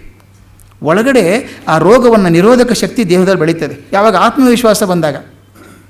ಅದಕ್ಕೆ ಆತ್ಮವಿಶ್ವಾಸ ಕೊಡುವಂಥ ಶಕ್ತಿ ಎಷ್ಟಿದೆಯಲ್ಲ, ನಿನಗೇನು ಆಗಲ್ಲ ಇರೋ, ಚೆನ್ನಾಗಿರ್ತೀಯ ನೀನು ಅಂದರೆ ಚೆನ್ನಾಗಿರ್ತೀನಿ, ವೈದ್ಯರು ಹೇಳಿದಾರಲ್ಲ, ಆಯ್ತು ಹಾಗಾದರೆ ಚೆನ್ನಾಗಿರ್ತೀನಿ ಅಂತ ನಿರೋಧಕ ಶಕ್ತಿ ಬೆಳೀತದೆ ಒಳಗಡೆ ಅಂತ. ಹಾಗೆ ನೋಡಿ, ಈ ಶಾಸ್ತ್ರವನ್ನು ಪ್ರಮಾಣವನ್ನಾಗಿ ನೋಡುವಾಗ ನಿಮ್ಮಲ್ಲಿ ಶ್ರದ್ಧೆ ಇದ್ದರೆ ಮಾತ್ರ ಆ ಶಾಸ್ತ್ರದ್ದೇನಾದರೂ ಹೊಳವು ದೊರೆತೀತು. ಶಾಸ್ತ್ರದಲ್ಲಿ ಶ್ರದ್ಧೆ ಇಲ್ಲದೆ ಹೋದಾಗ ಅದು ಬರೀ ಶಬ್ದಾಡಂಬರ ಆಗಿಬಿಡುತ್ತೆ. ಅದಕ್ಕೆ ಹೇಳ್ತಾರೆ, ಯಾರಿಗೆ ಆ ಶಾಸ್ತ್ರ ಪ್ರಮಾಣದಲ್ಲಿ ಶ್ರದ್ಧೆಯಿಂದ ಅದನ್ನು ಅರ್ಥ ಮಾಡಿಕೊಳ್ಳುವಂಥ ಬುದ್ಧಿವೃತ್ತಿ ಅಂತ ಕರೀತಾರೆ. ಆ ಬುದ್ಧಿ ಆ ವೃತ್ತಿಯಲ್ಲೇ ಇರಬೇಕು. ಬುದ್ಧಿ ಮರ್ಕಟ, ಅದು ಆ ಕಡೆ ಹೋಗ್ಬಿಡ್ತದೆ. ಅದನ್ನು ಹಿಡ್ಕೊಂಡು ಅದಕ್ಕೆ ನಂಬಿಕೆ ಬರೋಕ್ಕೆ ಶುರು ಆಯಿತು ಅಂದರೆ ಆ ವೃತ್ತಿಯಿಂದ ಬುದ್ಧಿ ಆ ಕಡೆ ಹೋಗ್ತಾ ಇದ್ದರೆ ಆ ಮನುಷ್ಯನಿಗೆ ಮುಮುಕ್ಷು ಅಂತಾರೆ, ಅಥವಾ ಕರಿಗೆ ಮುಮುಕ್ಷುತ್ವ ಅಂತಾರೆ, ಅಂದರೆ ಮೋಕ್ಷದ ಅಪೇಕ್ಷೆ ಅಂತ. ಇವು 4 ಇರಬೇಕು ಅಂತ ಡಿ ವಿ ಜಿ ಹೇಳ್ತಾರೆ. ಈ 4ಗಳನ್ನು ತಯಾರು ಮಾಡಿಕೊಂಡಾಗ ಮಾತ್ರ ನಾವು ಸಾಧನೆ ಮಾಡ್ಕೋಬಹುದು. ಇದು ಅರ್ಥ ಆಗುವ ತತ್ವಜ್ಞಾನ ಅರ್ಥ ಆಗುವಂಥದ್ದು. ಮೊದಲೇದು ನಿತ್ಯಾನಿತ್ಯ ವಿವೇಕ, ಭೋಗ ವಿರಾಗ 2ನೇದು, ಶಮದಿಮಾದಿ ಸಂಯಮಗಳು 3ನೇದು, 4ನೇದು ಮುಮುಕ್ಷುತ್ವ, ಮುಮುಕ್ಷದ ಆಸೆ, ಅದರಲ್ಲಿ ಶ್ರದ್ಧೆ ಇರಬೇಕು. ಈ 4 ಗುಣಗಳಿಗೆ ಮುಖ್ಯವಾಗಿ ಬೇಕಾಗುವಂತಹ ಸಾಮಗ್ರಿ ಅಂದರೆ ನಂಬಿಕೆ. ನಂಬಿಕೆ ಹೆಚ್ಚು ಆಳವಾದಾಗ, ಪ್ರಖರವಾದಾಗ, ಬಲಗೊಂಡಾಗ ಅದು ಶ್ರದ್ಧೆ ಆಗ್ತದೆ. ನಂಬಿಕೆ ಆಳವಾದಾಗ ಶ್ರದ್ಧೆ ಆಗ್ತದೆ. ಈ ಮೂಲ ವಸ್ತು ಶ್ರದ್ಧೆ. ಶ್ರದ್ಧೆ ಹೇಗಿದೆ ಅಂತ ಡಿ ವಿ ಜಿ ಉದಾಹರಣೆ ಕೊಡ್ತಾರೆ. ಉದಾಹರಣೆಗೆ ಅವರಿಗೆ ಸರಿ ಕೊಡೋದಕ್ಕೆ ಹೇಗೆ ಅಂದರೆ, ಶ್ರದ್ಧೆ ಅಂದರೆ ಒಂದು ಬಿತ್ತೋ ಕಾಳಿದ್ದಂಗೆ. ಹೊಲದಲ್ಲಿ ಬಿತ್ತಬೇಕಾದ್ರೆ ಕಾಳು ಆರಿಸ್ಕೋತಾನೆ ರೈತ. ಆ ಕಾಳಿನಲ್ಲಿ ಸಾರ ಇರಬೇಕು, ಶಕ್ತಿ ಇರಬೇಕು. ಕಾಳಿನಲ್ಲೇ ಶಕ್ತಿ ಇಲ್ಲ, ಜೋಳದು. ಎಂಥ ಫಲವತ್ತಾದ ಜಮೀನಿದ್ದರೆ ಏನು ಪ್ರಯೋಜನ? ಎಷ್ಟು ಗೊಬ್ಬರ ಹಾಕಿದರೆ ಏನು ಪ್ರಯೋಜನ? ಎಷ್ಟು ನೀರು ಕೊಟ್ಟರೆ ಏನು ಪ್ರಯೋಜನ? ಒಳ್ಳೆ ಬಿಸಿಲು ಬಿದ್ದರೆ ಏನು ಪ್ರಯೋಜನ? ಎಲ್ಲ ಪರಿಕರಗಳು ಚೆನ್ನಾಗಿದ್ದರೂ ಕೂಡ ಆ ಮೂಲ ಬೀಜದಲ್ಲಿಯೇ ಸತ್ವ ಇಲ್ಲದೆ ಹೋದರೆ ಮೊಳಕೆ ಬರೋದಿಲ್ಲ. ಆದ್ದರಿಂದ ಅದಕ್ಕೆ ಶ್ರದ್ಧಾವಾನ್ ಲಭತೆ ಜ್ಞಾನಂ ಅಂತ ಹೇಳೋದು. ಯಾರಿಗೆ ಶ್ರದ್ಧೆ ಇದೆಯೋ ಅವರಿಗೆ ಮಾತ್ರ ಜ್ಞಾನ ಸಿಗುವಂಥದ್ದು, ಉಳಿದವರು ಸಿಗೋದಿಲ್ಲ ಅಂತ. ಅದಕ್ಕೆ ಕಾರಣ ಭಗವದ್ಗೀತೆಯಲ್ಲಿ 18ನೇ ಅಧ್ಯಾಯದಲ್ಲಿ ಒಂದು ಮಾತು ಬರ್ತದೆ, ಇದಂತೆ ನಾ ತಪಸ್ಯಾಯ ನಾ ಭಕ್ತಾಯ ಕದಾಚನ ನಚಾ ಶುಶ್ರೂಷವೇ ವಾಚ್ಯಂ ನಚ ಮಾಂ ಯೋಭ್ಯಸೂಯತಿ ಅಂತ. ಎಷ್ಟು ಚೆನ್ನಾಗಿದೆ. ಈ ಶಾಸ್ತ್ರವನ್ನು, ಗೀತಾಶಾಸ್ತ್ರವನ್ನು ಯಾರಿಗೆ ಹೇಳಬಾರ್ದು ಅಂತ ಹೇಳ್ತಾರೆ. ನಾ ತಪಸ್ಕಾಯ, ಯಾರು ತಪಸ್ಸು ಮಾಡೋದಿಲ್ಲೋ ಅವ್ರಿಗೆ ಹೇಳಬೇಡ. ನ ಭಕ್ತಾಯ, ಯಾರು ಭಕ್ತರಲ್ಲೂ ಅವ್ರಿಗೆ ಹೇಳಬೇಡ. ಭಕ್ತರು ಅಂದರೆ ಶ್ರದ್ಧೆಯಿಂದ ಕೇಳುವಂಥವ್ರು, ಅವ್ರಿಗೆ ಹೇಳಬೇಡ. ಮುಂದೆ ನಚಾ ಶುಶ್ರೂಷವೇ ವಾಚ್ಯಂ, ನನ್ನ ಮಾತಿನಲ್ಲಿ ನಂಬಿಕೆ ತಿಳ್ಕೊಳ್ಬೇಕು ಅಂತ ಅಪೇಕ್ಷೆ ಇಲ್ಲದವಿದ್ದಾನಲ್ಲ ಶ್ರದ್ಧೆಯವನು, ಅವನು ಹೇಳಬೇಡ. ಮತ್ತು ಇನ್ನೊಂದು ಅಸೂಯತಿ, ನನ್ನ ಬಗ್ಗೆ ಅಸೂಯೆ ಇದ್ದವನು ಯಾವನಿದ್ದಾನಲ್ಲ ಅವನಿಗೆ ಹೇಳಬೇಡ. ದೇವರ ಹೇಗಿದ್ದಾನೆ ಅಂತ ಪ್ರಶ್ನೆ ಹಾಕಿದ ತಕ್ಷಣ ನಿಮಗದು ಸಿಗೋ ಅವಕಾಶ ತಪ್ಪೋಯ್ತು. ಇದ್ದಾನೆ ಅಂತ ನಂಬಿಕೊಂಡು ಹೊರಡಬೇಕು ಅಂತ. ಡಿ ವಿ ಜಿ ಹಾಗೆ ಕಣ್ಣು ಮುಚ್ಕೊಂಡು ಹೋಗೋರಲ್ಲ ಅವರು. ಆದರೂ ಕೂಡ ಮುಂದೆ ಹೇಳ್ತೀನಿ ಮಾತು ಬಂದಾಗ. ಅವ್ರು ಹೇಳ್ತಾರೆ ಯಾಕೆ ನಂಬಬೇಕು ಅನ್ನೋದನ್ನು ಹೇಳ್ತಾರೆ. ಮೊದಲು ನನಗೆ ನೆನಪಿದೆ, ಗುರುಕುಲಕ್ಕೆ ಹೋಗ್ತಿರ್ಬೇಕಾದ್ರೆ ಆಚಾರ್ಯ ಹೇಳೋರು, ನಂಬು, ಇದ್ದಾನೆ, ದೇವರಿದ್ದಾನೆ, ನಂಬಬೇಕು. ಯಾಕೆ ನಂಬಬೇಕು? ಮೊದಲು ನಂಬು, ಅದರ ಪರಿಣಾಮ ನಿನಗೆ ಗೊತ್ತಾಗುತ್ತೆ. ಔಷಧಿ ಯಾಕೆ ತೊಗೋಬೇಕು ಅಂದರೆ, ತೊಗೊಂಡು ಅನುಭವ ನಿನಗೆ ಆಗ್ತದೆ. ಔಷಧಿ ತೊಗೊಂಡ್ಮೇಲೆ ಅದರ ಪರಿಣಾಮ ನಿನಗೆ ಬರ್ತದೆ. ಯಾಕೆ ತೊಗೋಬೇಕು ಅಂತ ಬಾಟ್ಲಿ ಹಾಗೆ ಇಟ್ಟಿದ್ರೆ ನಿನಗೆ ಪರಿಣಾಮ ಸಿಗೋದಿಲ್ಲ. ಅದರಿಂದ ನಂಬಬೇಕು ಅಂತ ಹೇಳ್ತಾರೆ. ಆ ಶ್ರದ್ಧೆಯಿಂದ ಕಗ್ಗವನ್ನು ಸ್ವಲ್ಪ ಗಮನಿಸಿದರೆ ನಮಗೆ ಒಳ್ಳೆಯದಾದೀತು ಅನಿಸುತ್ತೆ. ಹೋದ ವರ್ಷದ ಹಾಗೆ ಯಾರು ಪುಸ್ತಕ ತಂದಿದ್ರೆ ಅಲ್ಲಿ ನಂಬರ್ ಹೇಳ್ತಾ ಇರ್ತೀನಿ, ಸಾಧ್ಯವಾದರೆ ನಂಬರ್ ಇದ್ದರೆ ಅನುಕೂಲ ಆಗುತ್ತೆ ಫಾಲೋ ಮಾಡೋದಕ್ಕೆ. ಮೊದಲನೇದು ಹೇಳಿದೆ ನಾನು, ವಿಭಾಗ ತಗೊಂಡದ್ದು ದೈವ, ಭಗವಂತ ಮತ್ತು ವಿಧಿ, ಹೇಗಾದರೂ ಕರಿಬೋದು. ದೇವರ ಇರುವಿಕೆ ಇದೆಯೋ ಇಲ್ವೋ ಅಂತ ಬಹಳ ಪ್ರಶ್ನೆ ಇರುವಂಥದ್ದು. ನಮ್ಮ ಉಪನಿಷತ್ ಪರಂಪರೆನೇ ಹಾಗೆ, ಪ್ರಶ್ನೆಗಳಿಂದ ಶುರು ಆಗುವಂಥದ್ದು. ಶಿಷ್ಯ ಪ್ರಶ್ನೆ ಕೇಳಬೇಕು, ಗುರು ಅದಕ್ಕೆ ಉತ್ತರ ಕೊಡಬೇಕು. ಆ ರೀತಿಯಲ್ಲೇ ಪ್ರಶ್ನೆಗಳಿಂದ ಶುರು ಮಾಡ್ತಾರೆ ಡಿ ವಿ ಜಿ. ತಾವು ಕಗ್ಗ ಓದಿದರೆ ಮೊದಲಿನ 30-35 ಶ್ಲೋಕ ಪದ್ಯಗಳಲ್ಲಿ ಬರೀ ಪ್ರಶ್ನೆಗಳೇ ಇದೆ. ಅಂದರೆ ಡಿ ವಿ ಜಿ ಬರೀ ಪ್ರಶ್ನೆ ಇದೆ ಅಂತಲ್ಲ, ಉತ್ತರನೂ ಕೊಡ್ತಾರೆ ಮುಂದೆ ಅವರು. ದೇವರ ಇರುವಿಕೆಯನ್ನು ಕೊಟ್ಟಂತಹ ಪ್ರಶ್ನೆಗಳಿಗೆ ಸಮಾಧಾನ ಕೊಡಬೇಕಾದದ್ದು ಇವತ್ತು ಮಾತ್ರ ಅಲ್ಲ, ವೇದ ಕಾಲದಲ್ಲೂ ಈ ಸಂಶಯ ಇತ್ತು. ವೇದ ಕಾಲದಲ್ಲಿ ಕೂಡ ಭಗವಂತ ಇದ್ದಾನೆಯೇ ಅಂತ ಋಗ್ವೇದದಲ್ಲಿ ಪ್ರಶ್ನೆ ಬರುತ್ತೆ. ಎಷ್ಟು ಚೆನ್ನಾಗಿದೆ ನೋಡಿ, ಸಂಶಯ ಆಗಿದ್ದದ್ದು ಅಂತ. ಇದಂ ವಿಸೃಷ್ಟಿಯರ್ಥ ಅಬಭೂವ ಯದಿವಾ ದಧೆ ಯದೀವಾನ್ ಯೋ ಅಸ್ಯಾಧ್ಯಕ್ಷ ಪರಮೋ ವ್ಯೋಮನ್ ಸೊ ಅಂಗವೇದ ಯದಿ ವಾನವೇದ. ಹೌದೋ ಅಲ್ವೋ ಹೆಂಗೆ ಕೇಳ್ತಾರೆ ನೋಡಿ. ಯದಿವಾ ದಧೆ ಯದಿವಾನ ಇದ್ದಾನೋ ಇಲ್ವೋ, ಅಂಗವೇದ ಯದಿವಾನ ವೇದ, ಅವನು ಧರಿಸಿದ್ದಾನೋ ಇಲ್ವೋ, ತಿಳ್ಕೊಂಡಿದ್ದಾನೋ ಇಲ್ವೋ ಅಂತ ದೇವರ ಬಗ್ಗೆನೇ ಕೇಳುವಂಥ ಪ್ರಶ್ನೆ. ಅವ್ರು ಹೇಳ್ತಾರೆ, ಇದಂ ವಿಸೃಷ್ಟಿಯತ್ ಆಬಭೂವ, ಅಸಾಧ್ಯ ವಿಸ್ತಾರವಾದಂಥ ಜಗತ್ತಿದೆ, ಏನೇನು ಹೊಸ ಹೊಸ ವಸ್ತುಗಳು ಬಂದಿದ್ದಾವೆ, ನಾನಾ ವಿಧದ ಸೃಷ್ಟಿ ಯಾವುದರಿಂದ ಆಯಿತು, ಯಾರು ಮಾಡಿದರು ಸೃಷ್ಟಿ ಇದನ್ನು ಅಂತ ಮೊದಲು ಪ್ರಶ್ನೆ ಕೇಳಿತು. ಮಾಡಿರ್ಬೇಕಾದ್ರೆ ಯಾವನೊಬ್ಬನು ಇರಬೇಕಲ್ಲ, ಕಾರ್ಯಕಾರಣ ಸಿದ್ಧಾಂತ. ಒಂದು ಕಾರ್ಯ ಆಗಿರಬೇಕಾದ್ರೆ ಒಂದು ಕಾರಣ ಇರಬೇಕು. ಈ ಜಗತ್ತು ಆಗಿರ್ಬೇಕಾದ್ರೆ ಯಾವನೊಬ್ಬ ಇರಬೇಕಲ್ಲ, ಅವನ ಅಧ್ಯಕ್ಷ ಅಂತ ಕರೆಯೋಣ, ಸೃಷ್ಟಿ ಮಾಡಿದವನು. ಈ ಮೇಲಿಂದ ಕೂತಿದ್ದಾನೆ ಅವನು, ಎಷ್ಟು ಚೆನ್ನಾಗಿದೆ ನೋಡಿ. ಅಸ್ಯ ಅಧ್ಯಕ್ಷ ಪರಮೋ ವ್ಯೋಮನ್, ಮೇಲೆ ಕೂತು ನೋಡ್ತಿರುವಂಥ ಅಧ್ಯಕ್ಷ ಇದ್ದಾನಲ್ಲ, ಅವನು ಇದನ್ನು ಹೊತ್ಕೊಂಡಿದ್ದಾನೋ ಇಲ್ಲೋ ಜವಾಬ್ದಾರಿ, ಸೃಷ್ಟಿ ಮಾಡಿ ಹೋಗ್ಬಿಟ್ನೋ. ಮತ್ತಿನ್ನೊಂದು, ಮತ್ತು ಅವನಿಗಾದರೂ ತಿಳಿದಿದೆಯೋ ಇಲ್ಲ ಇದು. ಸೋ ಅಂಗವೇದ ಯದಿ ವಾನವೇದ, ಅವನಿಗಾದರೂ ತಿಳಿದಿದೆಯೋ, ಅವನಿಗಾದ್ರೂ ತಿಳಿದಿಲ್ವೋ ಇದು. ಅಂದರೆ ಭಗವಂತ ಇದ್ದಾನೋ ಇಲ್ವೋ, ಸೃಷ್ಟಿ ಮಾಡಿದ ಜವಾಬ್ದಾರಿ ಇದೆಯೋ ಇಲ್ವೋ, ಮತ್ತು ಅವನು ಮಾಡಿದವನಿಗೆ ಯಾಕೆ ಮಾಡಿದೆ ಅಂತ ಅವನಿಗಾದರೂ ಗೊತ್ತೋ ಇಲ್ವೋ ಅಂತ ಸಂಶಯವನ್ನು ಋಗ್ವೇದದಲ್ಲಿ ಕೇಳಿದಂಥ ಮಾತು. ಅಂದರೆ ಆಗ ಕೂಡ ಭಗವಂತನ ಇರುವಿಕೆಯ ಬಗ್ಗೆ ಸಂಶಯ ಆಯಿತು. ಈ ಮಾತನ್ನು ಎಷ್ಟು ಚೆನ್ನಾಗಿ ಇಡ್ತಾರೆ ಡಿ ವಿ ಜಿ ನಮ್ಮ ಮುಂದೆ ಅಂದರೆ ಪದ್ಯ 5 ನಂಬರ್ 5. ದೇವರೆಂಬುದದೇನು ಕಗ್ಗತ್ತಲೆಯ ಗವಿಯೇ, ನಾವು ಅರಿಯಲಾರದ ಎಲ್ಲದರ ಒಟ್ಟು ಹೆಸರೇ, ಕಾವನೋರ್ವನಿರಲ್ಕೆ ಜಗದ ಕಥೆ ಏಕಿಂತು, ಸಾವು ಹುಟ್ಟುಗಳೇನು ಮಂಕುತಿಮ್ಮ. ಪ್ರಶ್ನೆ ಎಷ್ಟು ಚೆನ್ನಾಗಿದೆ ನೋಡಿ. ದೇವರೆಂಬುದದೇನು ಅದು ಅಂತಾರೆ, ಅವನು ಅಂದಿಲ್ಲ. ದೇವರೆಂಬುದು ಏನದು? ದೇವರೆಂಬುದು ಅದೇನು ಕಗ್ಗತ್ತಲೆಯ ಗವಿಯೇ. ಕತ್ತಲೆ ಅಂದರೆ ಕಾಣಿಸ್ದೇ ಇರುವಂಥದ್ದು. ಕತ್ತಲೆಯಲ್ಲಿ ನಮಗೆ ಆಭಾಸಗಳು ಹೆಚ್ಚು, ಚಿಂತೆ ಹೆಚ್ಚು, ಕಾಳಜಿ ಹೆಚ್ಚು. ಯಾಕಂದ್ರೆ ಕಾಣಿಸೋಲ್ಲ, ಕಣ್ಣಿಗೆ ಕಾಣಿಸ್ತಿದ್ರೆ ಈಸಿ ಇರ್ತದೆ ನೋಡೋದಕ್ಕೆ, ಕಣ್ಣಿಗೆ ಕಾಣಿಸೋಲ್ಲ. ಆದ್ದರಿಂದ ನಮಗೆ ಚಿಂತೆಗಳು ಹೆಚ್ಚು. ತಾವು ಗಮನಿಸಿರಬೇಕು, ನೀವು ಮನೆಯಲ್ಲಿ ಒಬ್ಬರೇ ಇದ್ದಾಗ ರಾತ್ರಿ ಹೊತ್ತು ಜೋರಾಗಿ ಮಳೆ ಬರ್ತಾಯಿದೆ, ಗುಡುಗು ಸಿಡ್ಲು ಇದೆ, ಲೈಟ್ ಹೋಯ್ತು, ಹೋಗೋ ಸಾಮಾನ್ಯ. ನಿಮ್ಮ ಮನೆಯಲ್ಲೇ ನೀವಿದ್ದೀರಿ, ಪೂರ್ತಿ ಕತ್ತಲೆ ಆಯಿತು, ಕಡ್ಡಿ ಪಟ್ಟಣ ಸಿಗ್ತಾ ಇಲ್ಲ, ಒಂದು 15-20 ನಿಮಿಷ ಕತ್ತಲೆಯಲ್ಲೇ ಕೂತ್ಕೋಬೇಕಾಯಿತು. ನಮ್ಮ ಮನೇಲಿದ್ದರೂ ಭಯ ಆಗಲ್ಲ ನಮಗೆ? ಅಥವಾ ಮನೆಯಲ್ಲಿ ಯಾರೋ ಒಬ್ಬರು ಹುಷಾರಿಲ್ಲ ಅಂತ ಇಟ್ಕೊಳ್ಳಿ, ರಾತ್ರಿ ಆದಾಗ ಭಯ ಹೆಚ್ಚಾಗುತ್ತೆ, ಬೆಳಗಾದ್ರೆ ಸಾಕಪ್ಪ ಅನಿಸ್ಬಿಡುತ್ತೆ. ಬೆಳಗಾದಾಗ ವ್ಯತ್ಯಾಸ ಏನಾಗಿರೋಲ್ಲ, ಸ್ವಚ್ಛ ತಿಳಿ ಬಂದಾಗ ಆ ಭಯದ ಕಮ್ಮಿ ಆಗುತ್ತೆ, ಆತಂಕ ಕಮ್ಮಿ ಆಗ್ತದೆ. ಕಗ್ಗತ್ತಲೆಯ ಗವಿ ಅಂದರೆ ಆತಂಕ ಸೃಷ್ಟಿ ಮಾಡುವಂಥ ವಾತಾವರಣ. ಮೊದಲೇ ದೇವರಂದರೆ ಏನು, ಅದೊಂದು ಕಗ್ಗತ್ತಲೆಯ ಗವಿ ಇದ್ದ ಹಾಗೆ ನಮಗೇನು ಉತ್ತರ ಸಿಗ್ತಾ ಇಲ್ಲ ಅಲ್ಲಿ. ನಾವು ಅರಿಯರಾರದರ, ನಾವೇನೇನು ಗೊತ್ತಿಲ್ಲ ಅಂತ ಅಂದ್ಕೊಂಡಿದ್ದೀವೋ ಆದರೆ ಎಲ್ಲದರ ಒಟ್ಟು ಹೆಸರೇ. ನಮಗೇನೇನು ತಿಳಿದಿಲ್ಲ ಗೊತ್ತಿಲ್ಲ ಅಂತಿದೆಯೋ ಅದು ಗೊತ್ತಿಲ್ಲಲ್ಲ, ಅದು ದೇವ್ರು ಬಿಡಿ. ನಿಮಗೇನೇನು ಗೊತ್ತಿಲ್ವೋ ಅದನ್ನು ದೇವರು ಅಂತ ಕರೆದಿದ್ದೇವೆ ನಾವು. ನಾವರಿಯರಾರದರೆ ಎಲ್ಲದರ ಒಟ್ಟು ಹೆಸರೇ, ಕಾವನೋರ್ವನಿರಲ್ಕೆ ಜಗದ ಕಥೆ ಏಕಿಂತು. ಭಗವಂತ ನಿಜವಾಗಲೂ ಕಾಯಬೇಕು ಅಂತಿದ್ದಿದ್ರೆ ನಮ್ಮ ಜಗತ್ತಿನ ಗತಿ ಹೀಗೆ ಯಾಕೆ ಆಗ್ತಿತ್ತು? ಕಾವನೋರ್ವನಿರಲ್ಕೆ, ಒಬ್ಬ ಕಾಯೋದಕ್ಕೆ ಕೂತಿದ್ದಾನೆ ಮೇಲೆ ಅಂತ ಅನ್ನೋದಾದರೆ ಜಗದ ಕಥೆ ಏಕಿಂತು. ಸಾವು ಹುಟ್ಟುಗಳೇನು ಮಂಕುತಿಮ್ಮ, ಯಾಕೆ ಬೇಕಾಗಿತ್ತು ಸಾವು ಹುಟ್ಟು? ಅಷ್ಟೇ ಚೆನ್ನಾಗಿ ಇಟ್ಕೊಂಡು ಹೋಗ್ಬೋದಲ್ಲ, ಇಷ್ಟೇ ಜನ ಸೆಲೆಕ್ಟ್ ಮಾಡಿಕೊಂಡು ಒಂದಿಷ್ಟು ಜನ ಜಗತ್ತಿಗೆ ಎಷ್ಟು ಬೇಕೋ ಅಷ್ಟು ಕೋಟಿ ಇಟ್ಕೊಂಡು ಇವರು ಸಾಯಂಗಿಲ್ಲ ಮತ್ತು ಹುಟ್ಟೋದಿಲ್ಲ, ಇದು ಚೆನ್ನಾಗಿರ್ಬೋದಾಗಿತ್ತಲ್ಲ, ಅವ್ನು ಯಾಕೆ ಹಂಗೆ ಮಾಡ್ದ? ಅಂದರೆ ಬಹುಶಃ ಅವನು ಗೊತ್ತಿಲ್ಲ, ದೇವರಂದರೆ ಯಾರು ಅಂತ ಗೊತ್ತಿಲ್ಲ ನಮಗೆ ಅಂತ ಏನೇನೋ ಪ್ರಶ್ನೆಗಳನ್ನು ಕೇಳ್ತೀವಿ.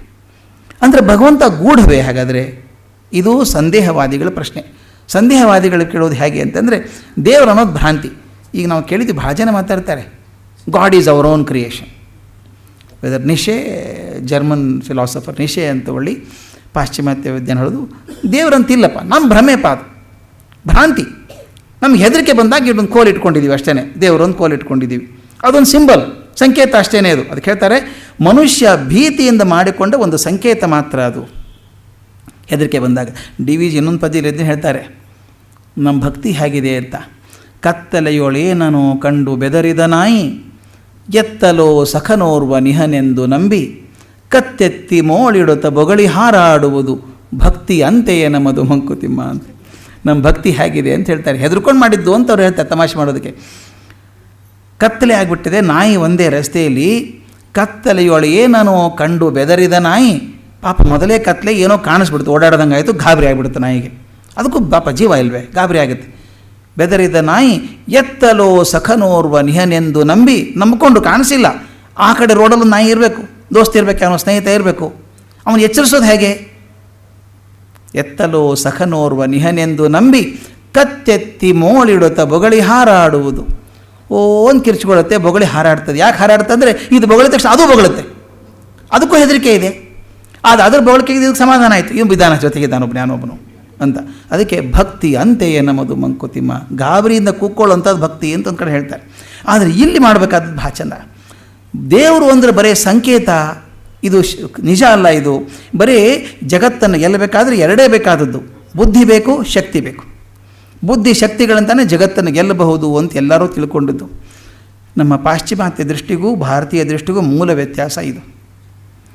ಬರೀ ಬುದ್ಧಿಯಿಂದ ಶಕ್ತಿಯನ್ನು ಜಗತ್ತನ್ನು ಗೆಲ್ಲಬಹುದು ಅಂತ ಅಂದ್ಕೊಂಡವರು ಅವರು.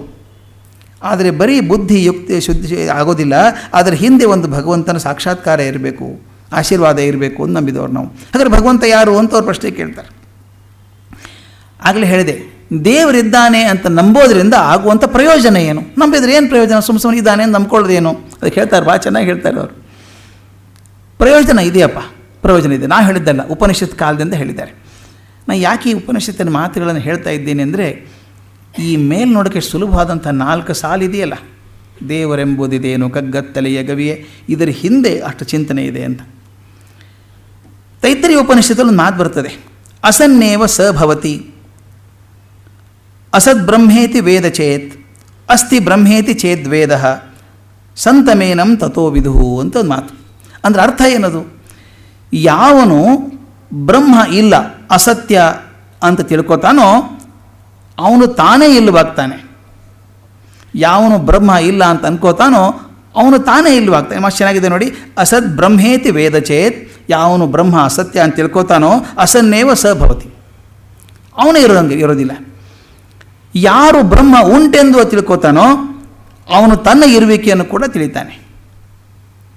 ಅಂದರೆ ಏನು ಹೇಳಿ, ಎಷ್ಟು ಸುಲಭವಾಗಿದೆ. ಸತ್ಯವಾದ ಬ್ರಹ್ಮ ವಸ್ತುವಿಗೂ ಮನುಷ್ಯನಿಗೂ ಒಂದು ಅವಶ್ಯ ಸಂಬಂಧ ಇದೆ ಅನ್ನಂಗಾಯ್ತು. ದೇವರು ಇದ್ದಾನೆ ಅಂದರೆ ನಾನು ಇದ್ದೇನೆ, ದೇವರಿಲ್ಲ ಅಂದರೆ ನಾನು ಇಲ್ಲ ಅಂತ.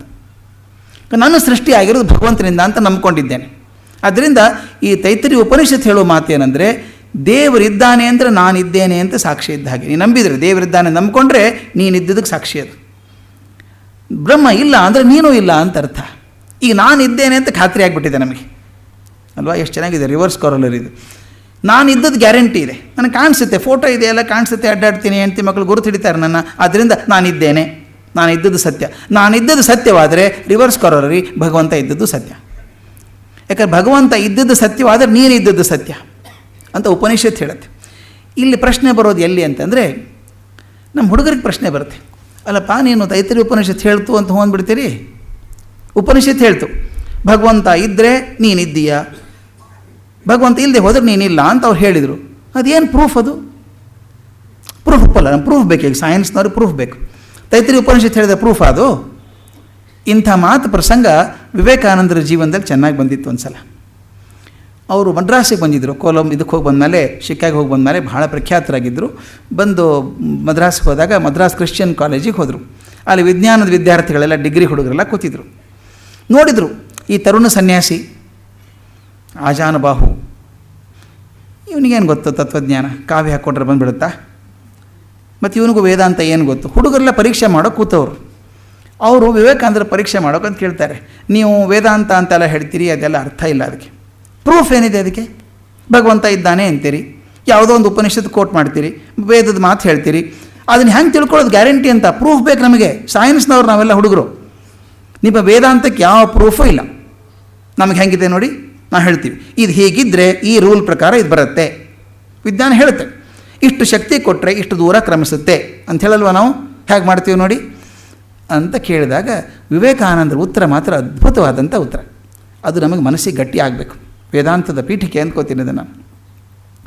ಅವ್ರು ಹೇಳಿದರು, ನೋಡಪ್ಪ ಮಕ್ಕಳೇ, ನಿಮ್ಮ ಆಧುನಿಕ ವಿಜ್ಞಾನಕ್ಕೂ ನಮ್ಮ ವೇದಾಂತಕ್ಕೂ ಯಾವುದೇ ಭಿನ್ನಾಭಿಪ್ರಾಯ ಇಲ್ಲ, ಎರಡೂ ಒಂದೇ. ಅದಕ್ಕೊಂದು ಮಾತನ್ನು ಚೆನ್ನಾಗಿ ಹೇಳ್ತಾರೆ ಅವರು, I am happy that the modern science is proving my Vedanta right ಅಂತ. I am happy that your modern science is proving my Vedanta right. ನೀವು ವಿಜ್ಞಾನದ ಮೂಲಕ ವೇದಾಂತವನ್ನು ಖಾತ್ರಿ ಮಾಡ್ತಾ ಇದ್ದೀರಿ. ಹೇಗೆ? ನಿಮ್ಮ ವಿಜ್ಞಾನದಲ್ಲಿ 3 ಥರದ ನಿರ್ಣಯಗಳನ್ನು ತಗೋತೀರಿ. ಯಾವುದೇ ಒಂದು ಕೆಲಸ ಆಗ್ತೀವಿ, ವಿಜ್ಞಾನದ ಕೆಲಸ ಆಗ್ತಿರ್ಬೇಕಾದ್ರೆ ಅದು ಸರಿನೋ ತಪ್ಪೋ ಅನ್ನೋದಕ್ಕೆ 3 ಪರೀಕ್ಷೆಗಳನ್ನು ಮಾಡ್ತೀವಿ, 3 ಹಂತಗಳಲ್ಲಿ ಮಾಡ್ತೀವಿ. ಮೊದಲೇದ್ದು ಎಕ್ಸ್ಪರಿಮೆಂಟ್ಸ್. ಈ ಪ್ರಯೋಗ ಮಾಡ್ತೀನಿ, ನೋಡಪ್ಪ, ಪ್ರೆಷರ್ ಅಗೇನ್ಸ್ಟ್ ವಾಲ್ಯೂಮ್. ನೀವು ಜಾಸ್ತಿ ಪ್ರೆಷರ್ ಹಾಕಿದರೆ ವಾಲ್ಯೂಮ್ ಕಮ್ಮಿ ಆಗ್ತದೆ, ಒತ್ತಡ ಹೆಚ್ಚಾದಾಗ ಗಾತ್ರ ಕಮ್ಮಿ ಆಗ್ತದೆ. ಇದು ಕಣ್ಣಿಗೆ ಕಾಣಿಸುವಂಥದ್ದು ಇದು ಅಲ್ವಾ? ಪ್ರಯೋಗ ಮಾಡ್ತೀರಿ. ಇದು ಕಣ್ಣಿಗೆ ಕಾಣಿಸುವಂಥ ಎಕ್ಸ್ಪರಿಮೆಂಟು. ಕೆಲವೊಂದು ಮಾಡೋಕ್ಕಾಗೋದೇ ಇಲ್ಲಲ್ಲ, ಮಾಡೋಕ್ಕಾಗೋದಿಲ್ಲ. ಅವ್ರು ಕೇಳ್ತಾರೆ, ನೀವು ಪರಮಾಣುವನ್ನು ಯಾರಾದರೂ ಕಣ್ಣಿಂದ ನೋಡಿದ್ದೀರಾ? ವಿದ್ಯಾರ್ಥಿಗಳಿಗೆ ಇದು 100 ವರ್ಷದಿಂದ ಕೇಳಿದಂಥದ್ದು. ನಾನು ಆಮೇಲೆ 100 ವರ್ಷ ಆದಮೇಲೆ ನಾನು ಎಲೆಕ್ಟ್ರಾನ್ ಮೈಕ್ರೋಸ್ಕೋಪ್ ನೋಡಿದ್ರು ಅಣು ಕಾಣಿಸಿಲ್ಲ ನನಗೆ. ಪರಮಾಣು ನೋಡಿದ್ದೀರಿ ಯಾರಾದರೂ ಅಂತ ಕೇಳಿ, ನೋಡಿಲ್ಲ. ಮತ್ತು ಇದೆ ಅಂತ ಹೆಂಗೆ ನಂಬ್ತೀರಿ? ಗೊತ್ತಾಗಲ್ವಾ? ಅಣು ಇದ್ದರೆ ಇದು ಹಿಂಗೆ ರಿಯಾಕ್ಷನ್ ಆಗ್ತದೆ ಇಲ್ಲಿ. ಇದನ್ನು ಕಣ್ಣಿಗೆ ಕಾಣದೆ ಊಹಿಸುವಂಥದ್ದು. ದಯವಿಟ್ಟು ಗಮನಿಸಬೇಕಾದ್ದು. ನೀವು ಬೆಳಗ್ಗೆ ಸ್ವಲ್ಪ ಲೇಟಾಗಿ ಹೇಳ್ತೀರಿ ಅಂತ ಇಟ್ಕೊಳ್ಳಿ, ಮನೆ ಬಾಗಿಲು ತೆಗೆದಾಗ ಮನೆ ಮುಂದೆ ಒಂದು ಹಾಲಿನ ಪ್ಯಾಕೆಟ್ ಇರುತ್ತೆ, ಅಲ್ಲಿ ಪೇಪರ್ ಸಿಕ್ಸಿರ್ತಾನೆ. ದಿನಾಲು ಹಾಲಿನ ಪ್ಯಾಕೆಟು ಪೇಪರು ಇರುತ್ತೆ. ಅದಕ್ಕೇನು ಬಹುದೊಡ್ಡ ಜ್ಞಾನ ಬೇಕಾಗಿಲ್ಲ. ಹೇಳೋದ್ರೊಳಗೆ ಯಾರೋ ತಂದಿಟ್ಟು ಹೋಗಿದ್ದಾರೆ ಅಂತ ಅಲ್ವಾ? ಯಾರು ಇಟ್ಟು ಹೋಗದೆ ಹೋದರೆ ಹಾಲು ಪೇಪರ್ ಹೆಂಗೆ ಬರ್ತಿತ್ತು? ಅನುಮಾನ ಮಾಡ್ತೀರಿ ನೀವು. ಹಾಗಾದ್ರೆ ಬೆಳಗ್ಗೆ ಬಂದಿಟ್ಟು ಹೋಗಿದ್ದಾನೆ ಹುಡುಗ, ಹಾಲಿನ ಪ್ಯಾಕೆಟು ಪೇಪರ್ ಇಟ್ಟು ಹೋಗಿದ್ದಾನೆ. ನೋಡಿದ್ರೆ ಇಡೋದನ್ನು ಇಲ್ಲ, ಎಕ್ಸ್ಪರಿಮೆಂಟ್ ಮಾಡಿಲ್ಲ ನೀವು. ಅದು ಪ್ರತ್ಯಕ್ಷ ಅಲ್ಲ. ಪ್ರತ್ಯಕ್ಷ ಅಲ್ಲದೆ ಹೋದರೂ ಕೂಡ ಅನುಮಾನ ಮಾಡೋಕ್ಕೇನು ತೊಂದರೆ ಇಲ್ಲ. ಕೈಯಲ್ಲಿ ಒಂದು ಲೋಟ ಹಿಡ್ಕೋತೀರಿ, ಕುಡಿಯೋಕ್ಕೆ ಹೋಗ್ತೀರಿ, ಬಾಯಿ ಸುಡುತ್ತೆ. ಹಾಗಾದ್ರೆ ನೀರು ಬಿಸಿ ಆಗಿರಬೇಕು. ಬಿಸಿ ಮಾಡೋದನ್ನು ನೋಡಿದ್ರಾ? ಬಿಸಿ ಮಾಡೋದನ್ನು ನೋಡಿಲ್ಲ, ಬಾಯಿ ಸುಟ್ಟಾಗ ಗೊತ್ತಾಯಿತು ನೀರು ಬಿಸಿ ಇದೆ ಅಂತ. ಆದ್ದರಿಂದ ಯಾರೋ ಬಿಸಿ ಮಾಡಿ ತಂದು ಕೊಟ್ಟಿರಬೇಕು. ಇದನ್ನು ಅನುಮಾನ ಅಂತ ಕರೀತಾರೆ. ಅದನ್ನು ನಾವು ಸೈನ್ಸಲ್ಲಿ ಇನ್ಫರೆನ್ಸ್ ಅಂತ ಕರಿತೀವಿ. ಕಣ್ಣಿಗೆ ಕಾಣಿಸದೆ ಹೋದರೂ ಕೂಡ ಹೀಗಿರೋದ್ರಿಂದ ಅದು ಹೀಗಿರಬೇಕು, ಹೀಗಿದ್ದಿರಬೇಕು ಅಂತ ಅನುಮಾನ ಮಾಡುವಂಥದ್ದು. ವಿಜ್ಞಾನ ಬೆಳೆದಿರುವಂಥ ರೀತಿಯೇ ಅದು. ಕೆಲವೊಂದು ಪ್ರಯೋಗಗಳಿಂದ ಕನ್ಫರ್ಮ್ ಮಾಡ್ಕೊಂಡಂಥದ್ದು. ಕೆಲವು ಪ್ರಯೋಗ ಮಾಡೋಕ್ಕೆ ಬರದೇ ಇದ್ದಾಗ ಇದು ಹೀಗಾಗಿರಬೇಕಾದ್ರೆ ಇದು ಹೀಗಾದರೆ ಮಾತ್ರ ಹಿಂಗಾಗೋಕ್ಕೆ ಸಾಧ್ಯ. ಹೈಸೆನ್ಬರ್ಗ್ ಅನ್ನೊಬ್ಬನು ಬಂದ ಪರಮಾಣು ಸಿದ್ಧಾಂತದಲ್ಲಿ. ಪಾಪ ಜಾನ್ ಡಾಲ್ಟನ್ನಿಂದ ಶುರು ಮಾಡಿ 1824ರಿಂದ ಪರಮಾಣು ಹೀಗಿದೆ ಹೀಗಿದೆ ಹೀಗಿದೆ, ಇಲೆಕ್ಟ್ರಾನ್ಸ್, ಪ್ರೋಟಾನ್ಸ್, ನ್ಯೂಟ್ರಾನ್ಸ್ ಎಲ್ಲ ಮಾಡಿ ಒಂದು ದೊಡ್ಡ ಸೌಧ ಕಟ್ಟಿಟ್ಟಿದ್ರು. ಈತ ಬಂದು ಹೇಳ್ದ, I don't know where electrons are ಅಂದ್ಬಿಟ್ಟ. ಹೇಗಿದೆಯೋ ಗೊತ್ತಿಲ್ಲ ನನಗೆ. ಅದಕ್ಕೆ ಹೆಸರೇ ಅನ್ಸರ್ಟನಿಟಿ ಪ್ರಿನ್ಸಿಪಲ್ ಅಂತ. ಅದಕ್ಕೆ ನಾನು ತಮಾಷೆ ನನ್ನ ವಿದ್ಯಾರ್ಥಿಗಳಿಗೆ ಹೇಳ್ತಿದ್ದೆ, that is when Vedanta started stepping into science. In fact ನಿಮ್ಗೆ ಆಶ್ಚರ್ಯ ಆಗುತ್ತೆ, ಹೈಸೆನ್ಬರ್ಗ್ ಅನ್ನೋಂಥ ಒಂದು ಜರ್ಮನ್ನವನು. ಅವನು ಬಂದ ಇಲೆಕ್ಟ್ರಾನ್ ಹೇಗಿರುತ್ತೆ ಎಲ್ಲಿರುತ್ತೆ ಹೇಳೋಕ್ಕಾಗೋದೇ ಇಲ್ಲ, ಗೊತ್ತಾಗೋದಿಲ್ಲ ಅದು. ಯಾಕಂದರೆ ಅಷ್ಟು ಸಣ್ಣ ಪಾರ್ಟಿಕಲ್ ಅದು ಹೆಂಗಿರುತ್ತೆ ಅಂತ ಹೆಂಗೆ ಹೇಳೋದು? ಇಲ್ಲಿದೆ ಅನ್ನೋದ್ರ ಬಾಯಿ ಆಗಿಬಿಟ್ಟಿರುತ್ತೆ. ಎಷ್ಟು ಒಳ್ಳೆ ಉದಾಹರಣೆ ಕೊಡ್ತಾನೆ ಗೊತ್ತಾ ಅವನು. ಅದು ಇಲೆಕ್ಟ್ರಾನ್ ತುಂಬ ಸಣ್ಣ ಪಾರ್ಟಿಕಲ್, ತುಂಬ ಸಣ್ಣದು, ಕಣ್ಣಿಗೆ ಕಾಣಿಸೋಂಗಿಲ್ಲ. ಅದು ಅಣುನೇ ಕಾಣಿಸಲ್ಲ. ಅಣುವಿನ ಒಂದು ಅಂಶವಾದಂಥ ಇಲೆಕ್ಟ್ರಾನ್ ಹೇಗೆ ಕಾಣಿಸಿತು ಅದ್ರ ಬಗ್ಗೆ ಒಂದು ಉದಾಹರಣೆ ಕೊಡ್ತಾನೆ. ಹೇಗಿದೆ ಅಂದರೆ, ಒಂದು ದೊಡ್ಡ ಹಾಲ್ ಇದೆ. ಹಾಲಲ್ಲಿ ನಿಮ್ಮ ಕಣ್ಣು ಕಟ್ತಾರೆ, ಕಣ್ಣು ಕಟ್ಟಿ ಒಳಗೆ ಬಿಟ್ಟಿದ್ದಾರೆ ನಿಮ್ಮನ್ನು.